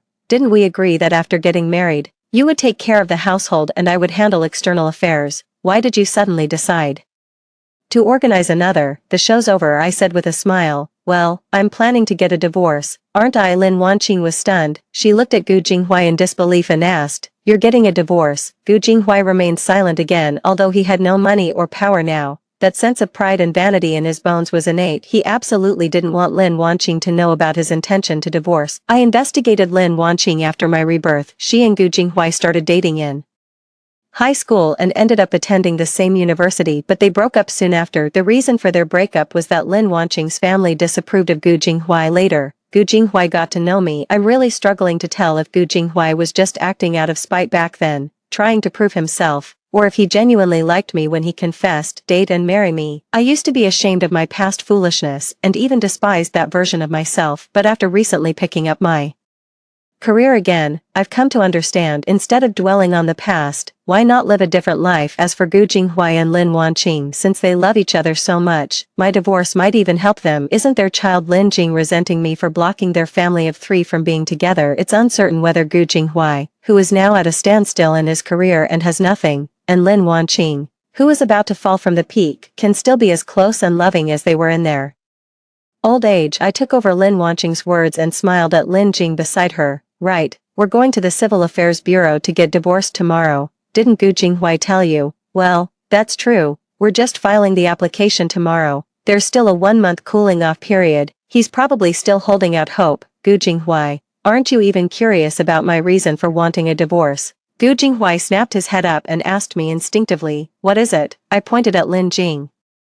This child looks a lot like you. Tell you what, why don't you go get a paternity test with him? Gu Jinghui turned pale with shock, and Lin Wanqing cried out even louder that they absolutely could not take the test. Lin Wanqing clenched her teeth, glared at Gu Jinghui, and left with Lin Jing. Gu Jinghui was still sitting there, lost in thought. I didn't want to waste any more time with him and told him to meet at the Civil Affairs Bureau tomorrow. Before leaving, the next morning, I saw Gu Jinghui already waiting at the entrance of the Civil Affairs Bureau. I do appreciate Gu Jinghui for this. He has always been punctual and keeps his promises. I took out the marriage certificate and other related documents from my bag, signaling him to go in. You have your marriage certificate with you, right? Gu Jinghui looked at me with a heavy gaze, his answer evading the question. You know, don't you? I realized he was talking about Lin Jing, and nodded. Yes, I know. Not only did I know Lin Jing was his child, but I also found out he had a vasectomy before the wedding, all for Lin Wanqing. I glanced at Gu Jinghui and asked again, you have everything with you? Silently, Gu Jinghui pulled his ID card and marriage certificate from his pocket. I glanced away and went straight to get a number. Gu Jinghui kept rubbing the marriage certificate in his hand, speaking softly. I'm sorry, Bebe.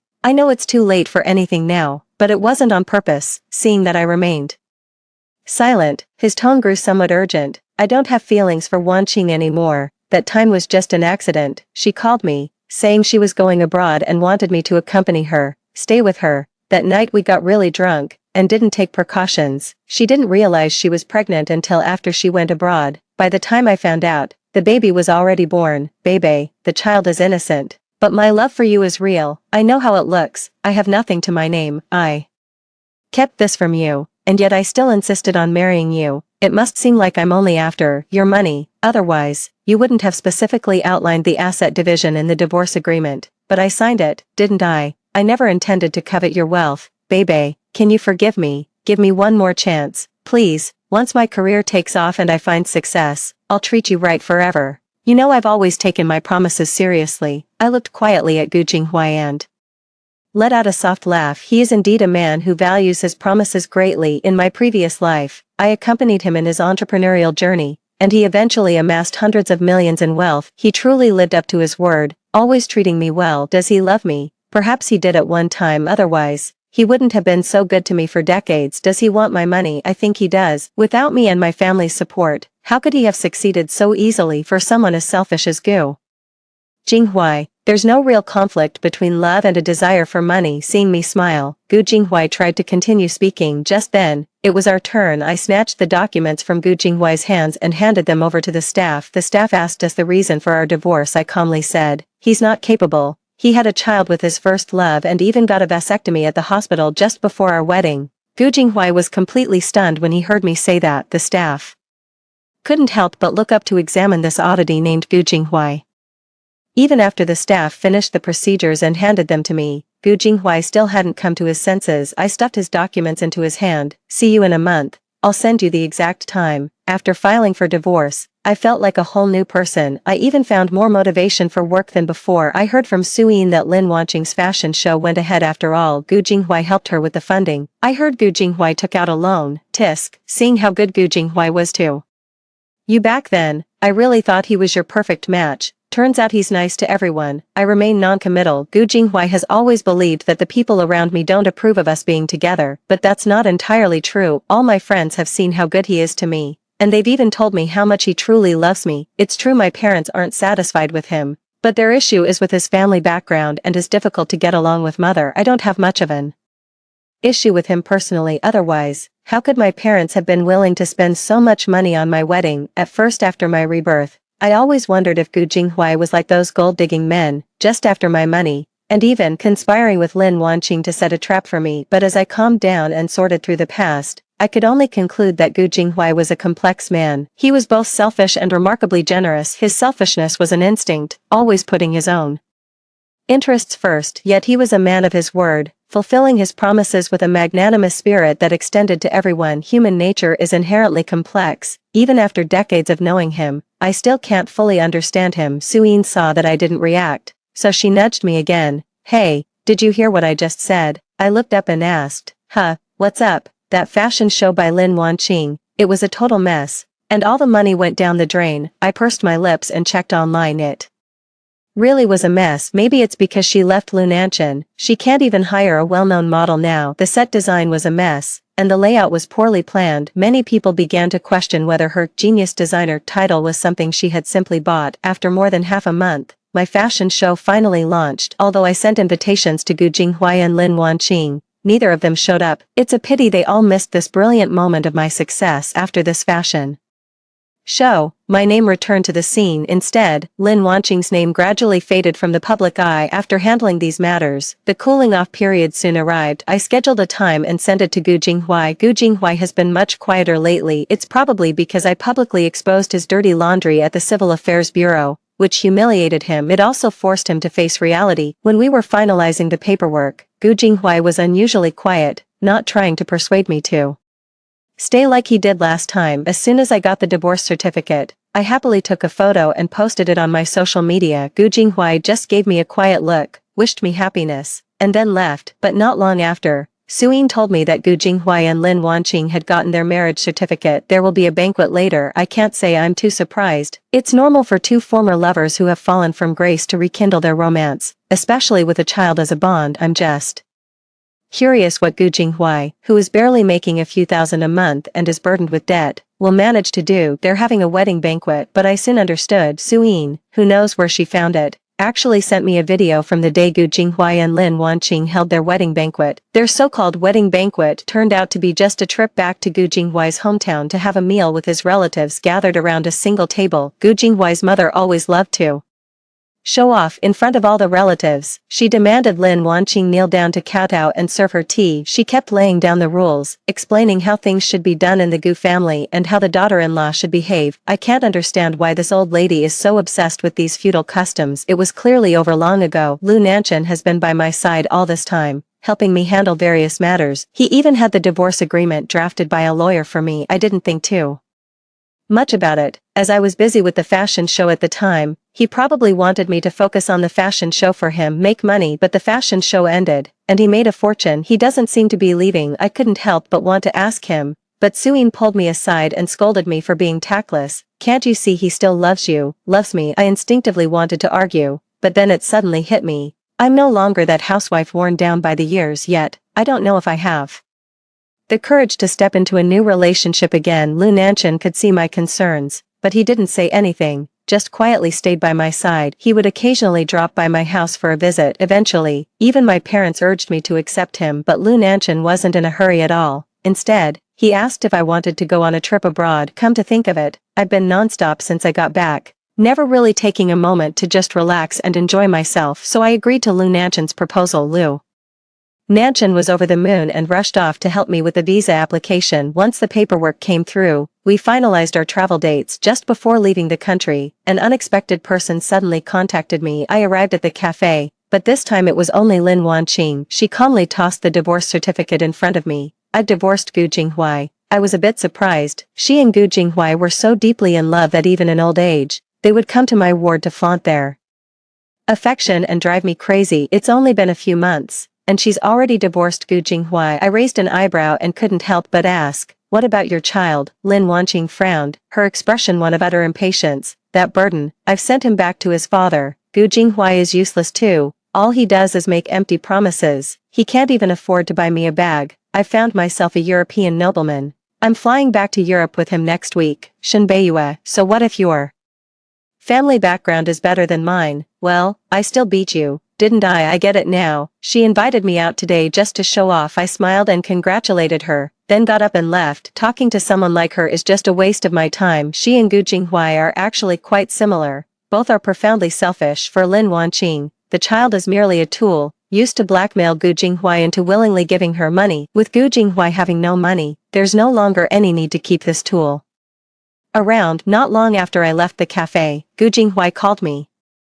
which was quite unusual. As soon as I picked up, Gu Jinghuai asked me out of the blue, "Did she tell you everything?" Before I could respond, Gu Jinghuai spoke with intense emotion on the other end of the line. "Bebe, I was wrong. That child was never mine. Lin Wanqing's child is not my son. Gu Jinghuai's. I went and got a paternity test done. He's not my son at all. I was such a fool to have done all that for her. But Bebe, it's okay now. I've already been to the hospital for a vasectomy reversal. Once I've recovered and gotten my health back, can we get remarried? Have a child for me? Our child. Okay, Bebe, I know you still love me, don't you? I still love you too. Let's remarry. I still love you. Let's remarry." I pursed my lips and couldn't help but laugh. I really didn't expect the truth to be even more ridiculous than I had imagined, all because of Lin Wanqing's selfishness. Gu Jinghuai foolishly kept his promise, ruining his own life and, in the process, wasting mine as well. Looking back now, it seems Gu Jinghuai in our past life had it even worse than I did. I cut him off with a cold laugh. "Gu Jinghuai, I don't love you. Why don't you go find someone who does to have your children?" I hung up the phone and blocked Gu Jinghuai for good. Right at that moment, Lu Nanshan sent me a message. "Were you on a call?" I couldn't get through. Smiling, I made a video call and looked at Lu Nanshan, whose hair was a bit tousled. He was clearly wrestling with himself just now, running his hands through his hair in frustration. My smile deepened. "Lu Nanshan, could you come pick me up and take me home?" That's all for today's story. If you enjoyed this video, please give it a like and subscribe. If you have any suggestions, feel free to leave a comment below. See you in the next video. Story 2. My father suddenly fell critically ill and was rushed to the ICU. Before they took him in, he grabbed my hand and made me promise to make things work with Qin Shuyu. I smiled and agreed, just to put his mind at ease. Alone outside the ICU, I called Qin Shuyu over and over again. The call finally went through just before dawn. It was Zhang Kersen who answered the phone. "Shuyu is busy. He left his phone with me. Just tell me if you need anything." After a moment of silence, I replied, "Nothing much, just getting a divorce. Dad didn't make it through the resuscitation. We transferred him from the hospital to the funeral home and notified relatives, colleagues, and Dad's friends and students. Handling the arrangements wasn't as difficult as I had imagined. Each step had a clear process and requirements. I did everything alone, like a puppet on a string. The condolences and comforting messages left me numb. Those present who knew Qin Shuyu had some complaints. Professionally, he is my father's prized student, and he should come to help on a personal level. As the son-in-law, he should have been there to perform the morning rites, yet he was absent the entire time. Judging by his social media posts, he was still abroad attending an academic conference. At the conference, he was in high spirits, and truth be told, he had every reason to be proud. He is a young associate professor at a top-tier university in China, overseeing several national-level research grants. I informed him almost immediately via WeChat and text message about my father being admitted to the ICU for emergency treatment and his subsequent passing, but there was no response at all. I tried to console myself, thinking he might be abroad with no signal, Perhaps unable to receive WeChat or text messages, or maybe he simply hadn't seen them due to the time difference until I saw him liking and commenting on Jean Kerson's Moments post. I can no longer deceive myself. It was only when I looked up at the photo of my father hanging on the wall that I realized, there will never be another person who will be so selflessly kind to me. It started with a childhood crush, then 5 years of silent adoration, followed by 3 years of pursuing him, until it finally blossomed into something real. Chasing him became my habit. When I finally got my wish and married him 3 years ago, I thought I had become the one and only in his heart. On our wedding day, he said to me, "Thank you for always being quietly by my side." I kept these words in my heart, so even after I got married, I remained the same, never bothering him, just quietly accompanying him. My father is a professor at Jiang University, and also the vice dean of the college, because he didn't want people to say he was using connections. I never appeared in front of his colleagues. He's very busy, so I wait for him at home every day, making sure he has dinner ready and can relax when he gets back. I know Jean Kerson has returned to the country, and I also know they're working on this same project, but I trust him because he promised me he would always be good to me. But staying together for a long time can be exhausting. I don't even know if I have the strength to keep chasing after him anymore. Take a look at my divorce papers for me, will you? See if there are any issues. I handed the printed divorce agreement to my good friend Chin Chen. Chin Chen is a lawyer, and she had joked before that if I ever got divorced, I should definitely go to her. Little did I know that her words would come true. This isn't the first time I've seen this divorce agreement. I had seen it before in his study. We argued for days back then. He explained that it was a divorce agreement from a colleague. Asking him to take a look, I immediately made him promise never to see a divorce agreement again in his life. Little did I expect that this time, I would be the one writing the divorce agreement. Seriously considering a divorce? Don't you worry, I'll make sure he leaves with nothing but the clothes on his back. Chin Chen took the divorce papers and stormed off in a huff. Exactly. You can't lose the person and the money after all. With Dad gone now, I can't afford to be selfish anymore. Packing up at my dad's place, there weren't many daily necessities, so I quickly organized them. However, the entire study's worth of materials is giving me a hard time. Dad's illness came on suddenly, and there were many cross-departmental projects that didn't get handed over in time. I realized I don't actually have many of his students added on WeChat either. Qin Shuyu has always been the one handling these connections. He's my father's star pupil. After earning his doctorate, Qin Shuyu stayed on at Jiangda University. My father gave him access to a lot of project resources, so Qin Shuyu's projects at a young age are even better than those of many senior professors. The academic conference he's attending even features my father's name. For the handover of this project, it's best to contact him. After much consideration, I called him. Still no answer. After making 7 or 8 calls, I gave up. The number you have dialed is busy. Please try again later. I'm all too familiar with this voice.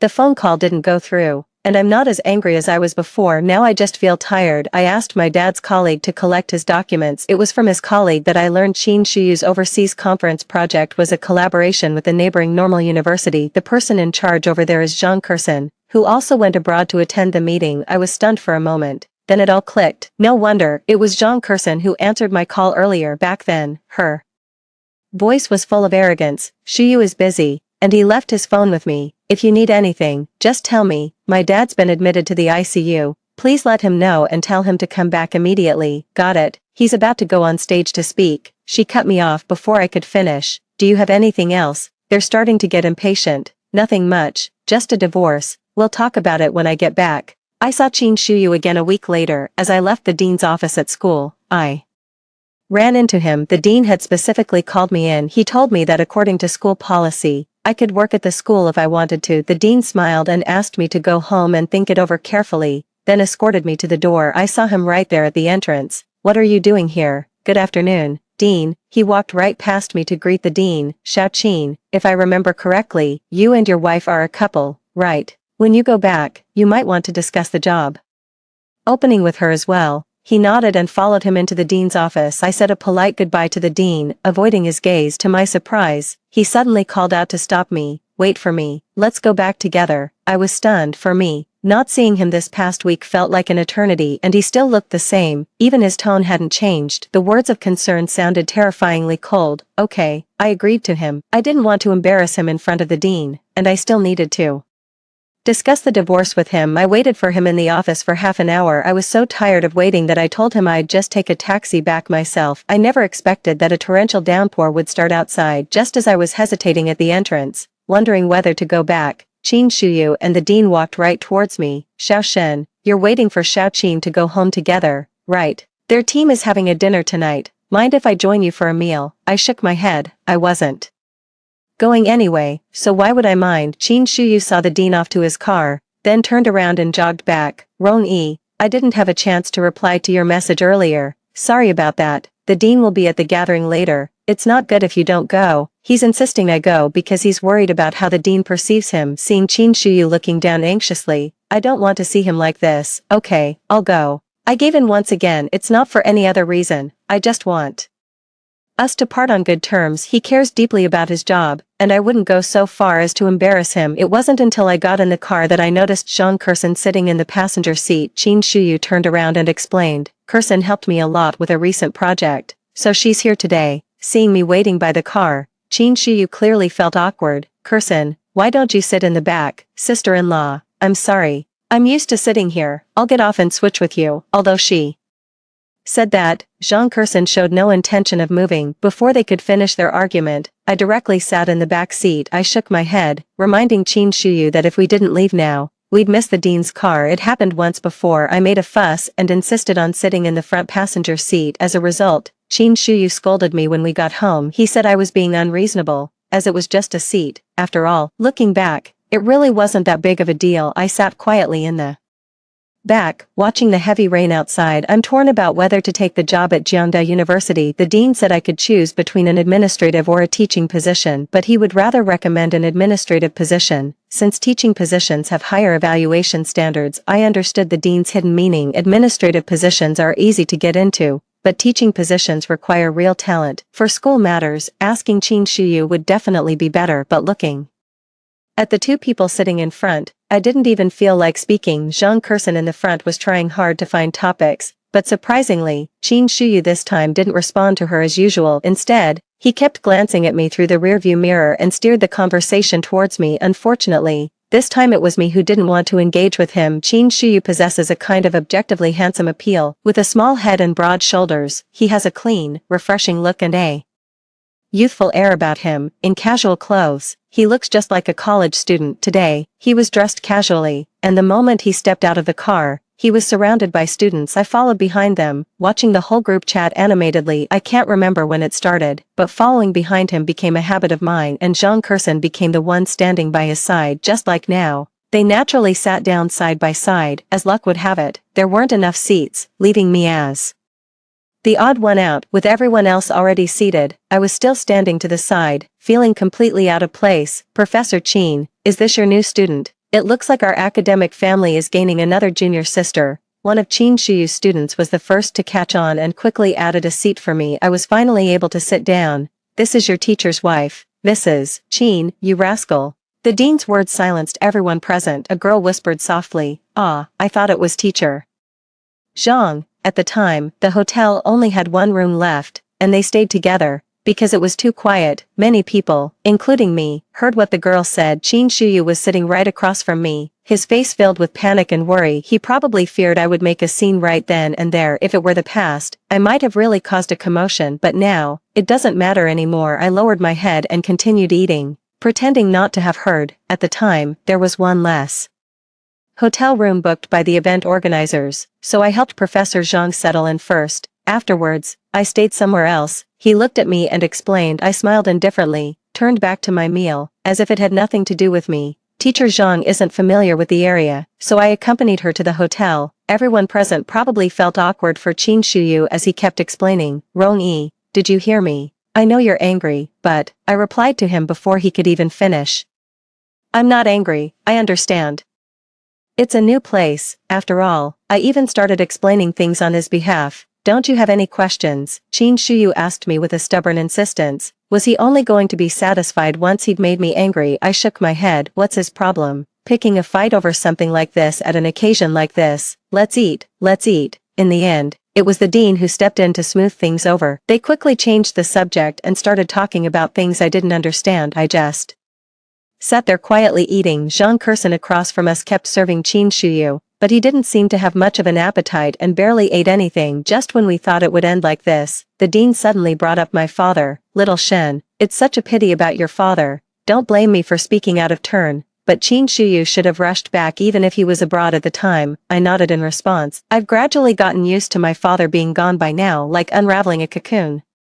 I buried those painful feelings deep within me. Director, what's wrong with Teacher Shen? Qin Shuyu froze, the chopstick still in his hand. His question hung in the air, and silence fell once more. You didn't hear. Teacher Shen had a sudden stroke. He's gone. Thud. Qin Shuyu's chopsticks clattered to the floor. I had no idea. No one told me. Ron-yi, why didn't you tell me about something this important? Qin Shuyu stood up and confronted me loudly in front of everyone. I find it very strange that you wouldn't know, I replied coldly. Zhang Kursen, who was beside us, scrambled to her feet in a panic to grab him, only to be pulled down with him. She hit the ground hard and cried out in pain, but this time, Qin Shuyu paid her no mind. Instead, he grabbed my hand and stormed out. Slamming the door behind him, I stumbled after him, struggling the entire way but unable to break free from his grip. Let go of me. I finally managed to pull away from him, my wrist now red and marked. Shen.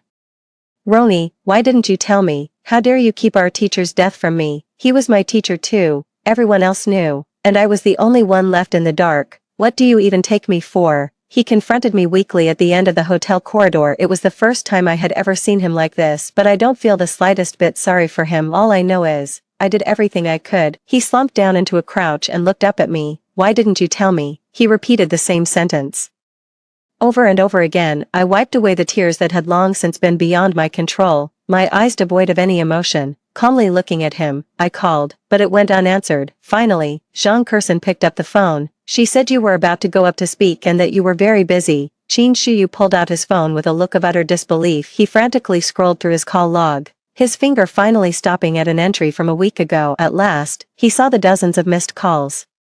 I sent texts, WeChat messages, and I even posted the funeral announcement for Dad on my Moments. If you had ever cared about me, you would have known. You saw my dozens of missed calls. If you had just called me back once, you would have known. After saying this, I slumped weakly against the wall. Qin Shuyu tore open the scar from that day, making it bleed all over again. It felt like I was reliving that same helplessness from the day I couldn't reach him, no matter how hard I tried. I thought you were angry, because Zhang Kursen told me you kept calling when you couldn't get through to me. I thought you were just being jealous and making a scene.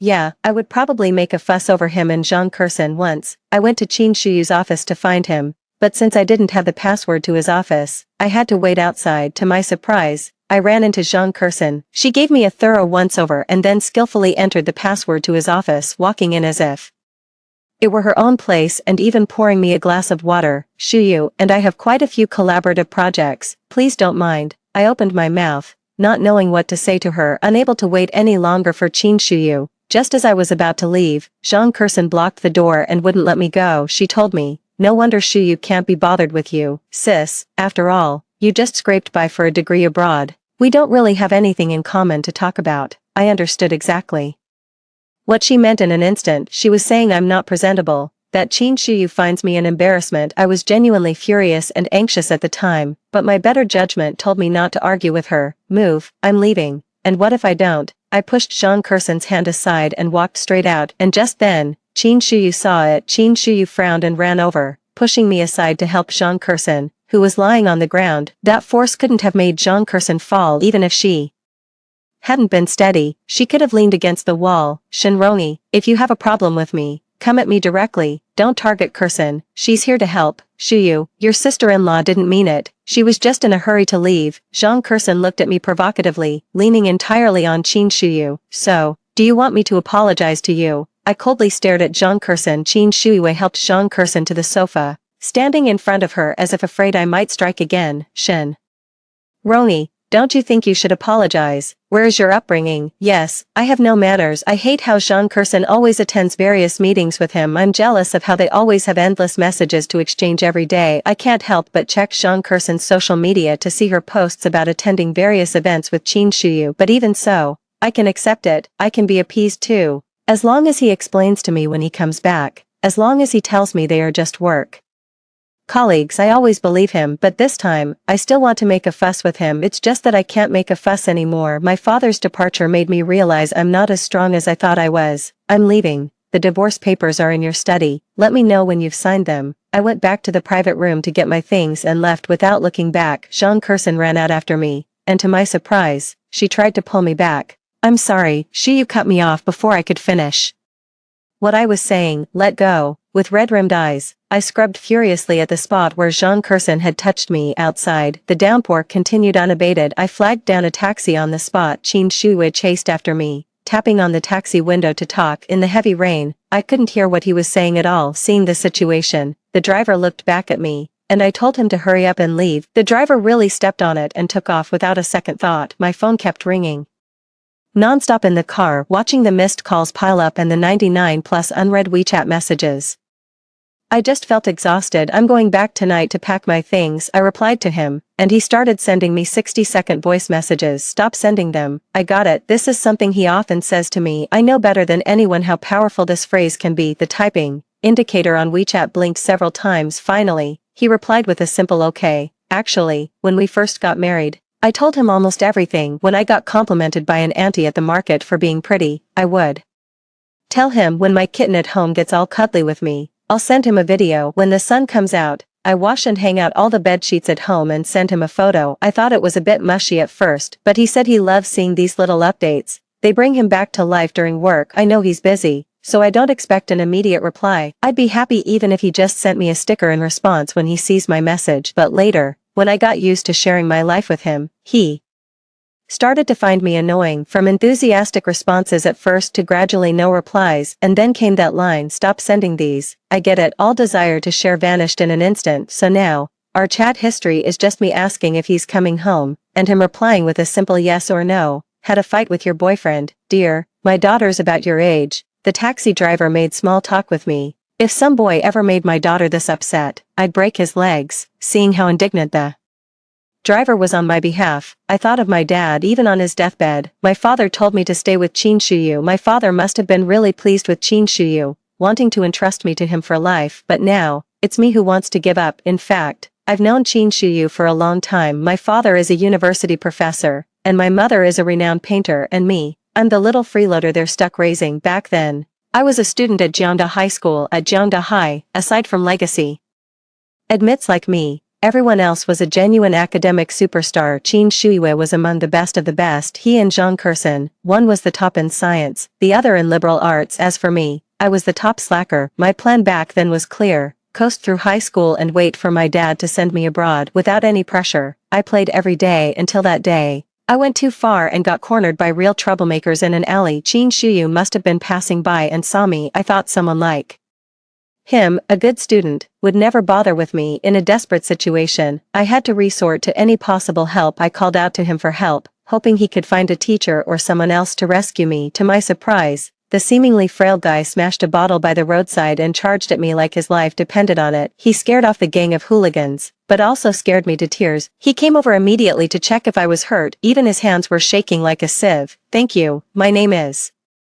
I know you, Shinroni, daughter of teacher Shen, the last in the school. To my surprise, he actually remembered me. It just wasn't a very good impression. That was when I started quietly paying attention to him, but his mind was only on his studies. I didn't bother him either. After all, a cold, untouchable academic god like him was way out of my league. As a slacker, I quietly kept an eye on him for 3 years. I coasted through high school and then went abroad. My dad helped me get into a decent university. I only found out about it from a friend after I'd moved overseas. He and Jean Curson both got into Jiang University together, where the science genius and the liberal arts prodigy became a couple. Just as I thought I should end my years-long unrequited love and let go of him, news of their breakup reached me even more unexpectedly. I ran into him directly in my father's office after I returned home. It turned out that he was the brilliant student my father had been eager to introduce to me. Long time no see, so it's you. We exchanged a knowing smile. Everything fell into place because of my father. Every time I went to the lab to see my dad, I would intentionally or unintentionally bother him. Every weekend when he worked overtime in the lab, I would bring him delicious food. Whenever he was in a bad mood, I would accompany him for a walk around the school to spend more time with him.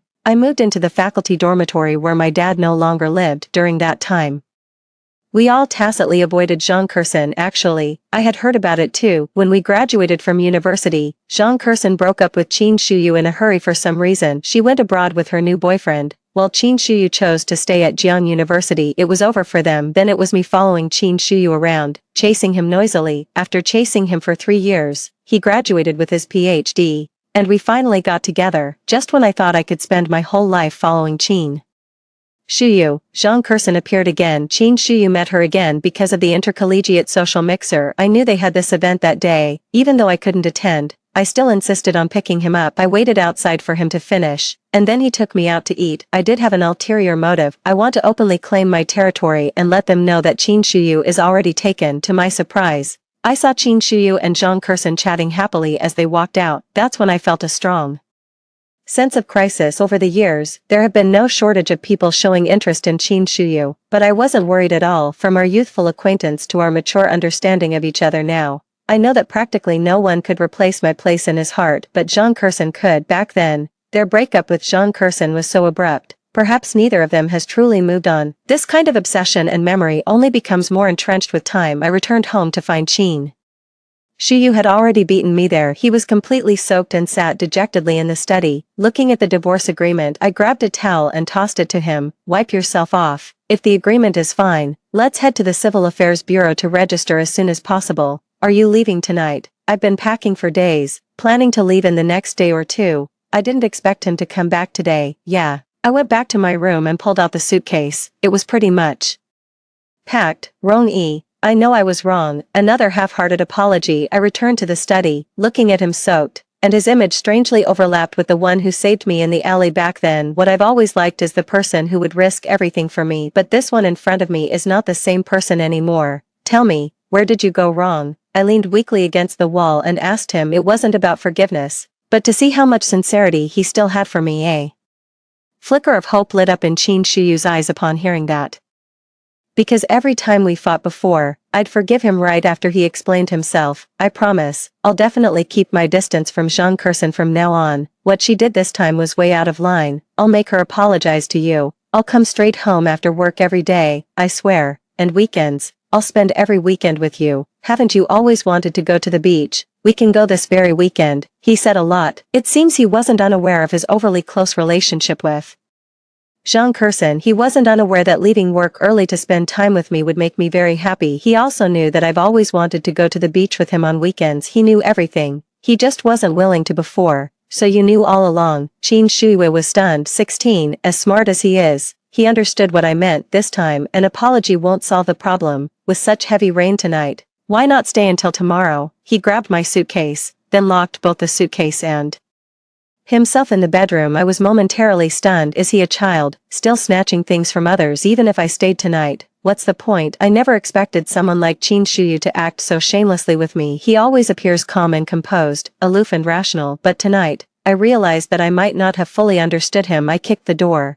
but no matter how much I called, he wouldn't open it. It's both frustrating and amusing. There was no choice. I had to stay and sleep in the guest room. Before going to bed, I saw a message from Qin Shuyu. It was the record of him booking a room abroad that day, along with his usual chat logs with Jean Curson. There are so many screenshots. I got tired after looking at a few. His replies were indeed all work-related, but Jean Curson's weren't. Jean Curson mixed a lot of her daily life into her work, a coquettish tone, cute emojis, and detailed sharing of everything. Qin Shuyu probably wants to prove he hasn't wronged me, but what he doesn't realize is that being able to chat with Jean Curson for so long is, in itself, a form of betrayal. I still replied with the same line he used to always give me: stop sending messages. I get it. I was woken up by the alarm of the soy milk maker the next day. I rushed to the kitchen and turned off the soy milk maker that had overflowed with foam all over the floor. Beside me was Qin Shuyu. He clumsily scooped out the egg that had been fried to a char. Qin Shuyu excels in his studies and career, but his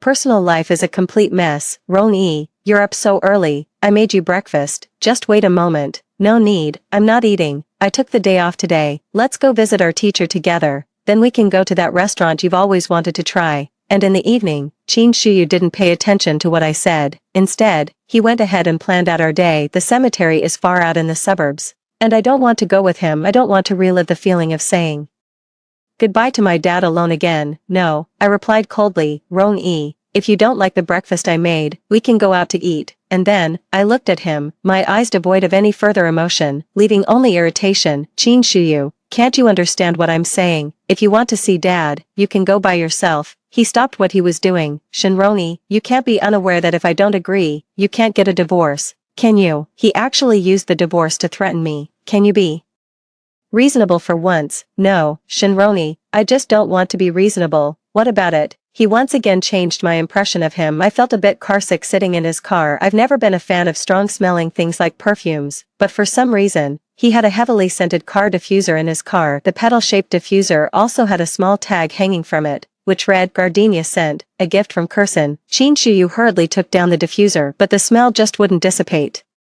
After an hour-long drive, we finally arrived at the cemetery. He reached into the back seat and pulled out a bouquet he must have prepared at some point. I had originally intended for him to visit Dad alone, but he insisted on pulling my hand to go in together. Qin Shuyu, stop messing around, let's go separately. He wasn't there back then, and this time I need him even less to accompany me. Ron-yi, we're not divorced yet. He threatened me with divorce again, and the teacher wants to see us doing well together, doesn't she? Dad is particularly pleased with Qin Shuyu. When I married Qin Shuyu, he said he was relieved to entrust me to Qin Shuyu for the rest of my life. Dad said long ago that he couldn't be with me forever, but Qin Shuyu could. But now it seems Dad was wrong. No one can be relied upon for a lifetime. I waited nearby, watching Qin Shuyu kneel before Dad's grave for a long time. He promised his dad that he would treat me well from now on. I believe Qin Shuyu is sincere at this moment, but sincerity can't withstand the pressure of reality. Just like now, his phone has rung 3 times. I noticed it was Zhang Kurson's call. Qin Shuyu glanced at me. Sorry, it might be work. It's okay. The phone call came again, and I directly pressed to answer it for him. Finally got through. Shuyu,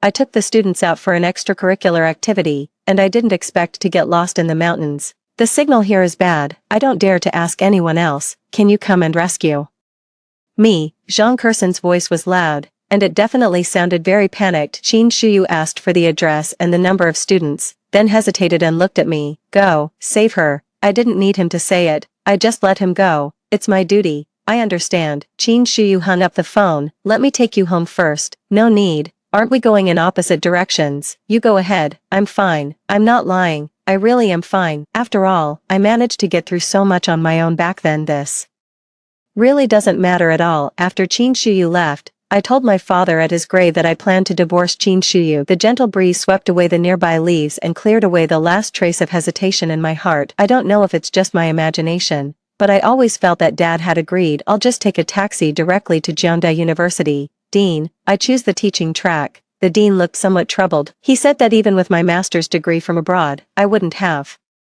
been considered competitive at Jiang University, but the dean was very kind. He contacted the leadership at the School of Fine Arts on my behalf and secured a trial position for me. I'm actually not the lazy, good-for-nothing person that Qin Shuyu and Zhang Kurson think I am. Back then, I studied fashion aesthetics and design overseas. I completed all my undergraduate credits in just 2 years and then applied for a master's degree. After that, I interned at a luxury brand overseas while finishing my graduation project. The professor there was even enthusiastic about me staying and invited me to join his research team. However, when I returned home to visit my dad, I met Qin Shuyu. Without a second thought, I gave up that opportunity and came back to China for good. Looking back now, I can't honestly say I have no regrets. That was a top-tier design team. If I had stayed, I'd probably be a leading designer by now. To the dean's astonishment, I even applied for on-campus faculty housing. But didn't you? And Xiaoqin buy the apartment next door? The dorm conditions are rather basic. Why would you? I shook my head and chose not to say anything. The dean understood, sighed, and told me to prepare well for the job assessment. After that day, I moved directly to live on campus. Qin Shuyu no longer stopped me but started sending me things every few days. Also, report to me every day by sending me messages. I finished class early today and went to the East District canteen. You'd definitely love their fried rice. I had to work overtime today and got you a cup of milk tea delivered to your dorm. It's your favorite flavor. I heard from the dean that your trial assessment is a bit tough. I contacted my former classmate, and they might be able to help. I'm sending more messages than I did when I was chasing him, but he didn't reply to any of my messages about the divorce. He pretends he doesn't know about it. I've been busy with evaluations, so I put it on hold for now. I would never have been able to stay under normal evaluation criteria. However, one of the criteria for evaluating art school teachers is based On competition awards, which allows for special recruitment. That's why I've been preparing for a design competition lately. Balancing the competition while also preparing for teaching demonstrations has left me overwhelmed. I'm burning the midnight oil every night, but I've never felt more fulfilled. It wasn't until I got truly busy with work that I realized how much I'd fallen behind. Qin Shuyu was right all along. Staying home every day, I'm completely out of sync with him. Every day he complains to me about how hard his work is, and all I can do is offer some meaningless comfort. But Zhang Kersen can discuss solutions with him, consult together, and even share the project pressure with him. No wonder we don't have anything in common to talk about. Finally, I submitted my work the night before the deadline. Whether I can stay at Jiangda University all comes down to this competition. After a month of being on edge, I could finally let my guard down a little. I left the dormitory and took a stroll across Jiangda sports field. Since it was Friday night, the field was especially lively. Some were running, some were setting up flea market stalls, there were dance performances by clubs, and someone was singing in the middle of the field. Time seemed to stand still, and everything at school was exactly the same as before. I casually posted a moment on WeChat and then sat on the grass in the field to listen to music. Before,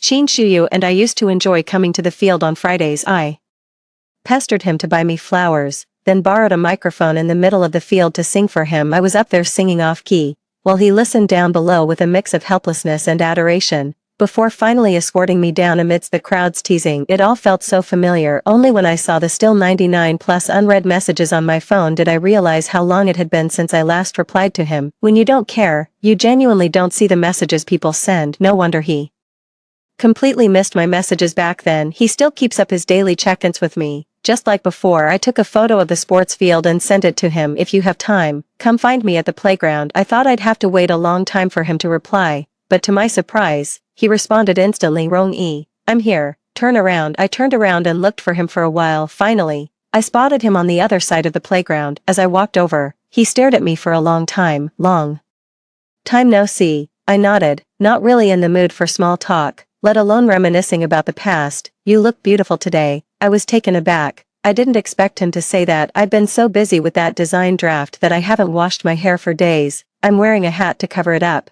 and I just threw on a t-shirt. I can be described as quite disheveled. Qin Shuyu has a thing about cleanliness. Probably can't stand someone like me. He pulled a bouquet of flowers from behind him. Looks like he just bought it from the playground. Only got these bellflowers left. I picked them for a long time. Hope you like them. I took the bouquet. It really is beautiful, but I don't like it. Just like Qin Shuyu, he's genuinely a good person, but I don't want him anymore. You pick a time, and let's go file for divorce as soon as possible. Qin Shuyu just kept playing dumb with me. I don't understand. Qin Shuyu is clearly a very organized and rational person, but he's been acting dumb with me about the divorce. He told me to wait right where I was. I can guess what he's going to do. Probably give me something or apologize. After waiting 10 minutes, he still hadn't come back. I decided to just leave. Because I've waited long enough over the years. I never want to just stand around waiting for his feedback again. Just as I had packed up and was about to leave, I heard someone call my name from the sports field. Shinrongi. I promise you, we'll get a divorce. In the middle of the playground, Qin Shuyu held a microphone and shouted at me. I was full of question marks. Is he holding back something big? Surrounded by college students, everyone was marveling at having seen marriage proposals on the field, but never a divorce. I felt embarrassed and just wanted to leave immediately. To my surprise, I was stopped by Qin Shuyu's student, the same one from the last gathering. He pulled me to the front of the crowd. I looked at Qin Shuyu in the center, and he even waved at me. All eyes turned to me, and they realized I was the one who got divorced. Today, I'm going to dedicate a song to her. Qin Shuyu began singing on stage. It was a song I used to really like, but he didn't have much musical talent, and he sang terribly. I could hear people around me quietly laughing at him, saying they never expected the aloof Mr. Qin to be like this. He stumbled through the song, and the students around him were all teasing him. I quietly watched him, waiting for him to tire himself out. Perhaps then it would be over. I never knew how monotonous my life would be without her. I didn't realize how painful it would be to come home every day, seeing her traces but no longer her presence. I did a word frequency analysis of all our 7 years of chat records and found that it was all her caring for me, but I never responded to her. I promised her father I would take care of her for a lifetime, but I realized I didn't live up to that promise. It's my fault. I let her down. So, Shinrongi, I agree to divorce you, but I beg you, give me a chance. After the divorce, can we start over? 25 people around were whispering, is this a divorce? Isn't this the rhythm of a proposal? Don't even mention them, I'm confused too. I never thought Qin Shuyu would do something like this. We once saw a proposal at school, and his comment at the time was that it was just a cheap spectacle with no real meaning, but secretly, I had hoped for this moment. I had hoped that Qin Shuyu would propose to me in front of everyone's blessings, but I never got his proposal, because even back then, I was the one who brought up the idea of marriage. Who would have thought that this long overdue sense of ceremony would come when we were about to divorce? He came down from the stage, he took the ring off my finger, then he produced a ring once more. He got down on one knee, everyone around them started cheering and egging him on. Say yes, say yes. Qin really knows how to make someone feel touched to the core. My goodness, his wife must be so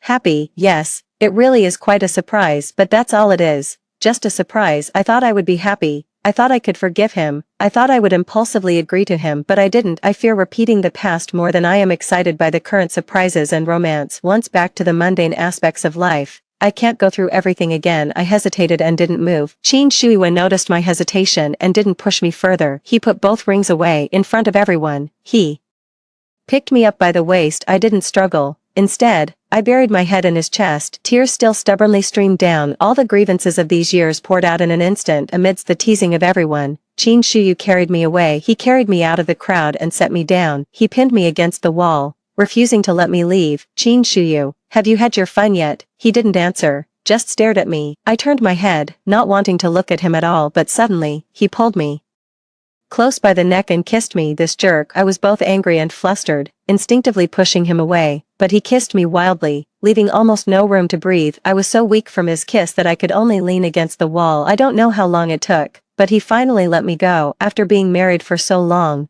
this was the first time I've seen him this wild. Qin Shuyu, what exactly do you want? I don't want anything else. Like I just said, let's get a divorce. He handed me the signed divorce papers, then he left. Alone, watching him walk away just made me angrier. What a jerk. How did I not realize he was such a scoundrel before? I scanned the divorce agreement and sent it to Chen Chen as a digital copy. After reading it, Chen Chen told me that Qin Shuyu not only gave me the house but also transferred all his cars, movable and immovable assets that could be transferred to me. To put it in her words, he practically gave me the shirt off his back. Chen Chen also hinted, quite tactfully, that this guy was actually decent and that I should give it some more thought. She said she'd seen plenty of men fight tooth and nail over every last penny during a divorce, but someone like Qin Shuyu, that was a first. I smiled and told her I didn't want to think about it anymore. I'd been doing just fine on my own for the past month, just as I was an insignificant person in Qin Shuyu's life before. Now, Qin Shuyu has become that insignificant person to me. After the so-called cooling off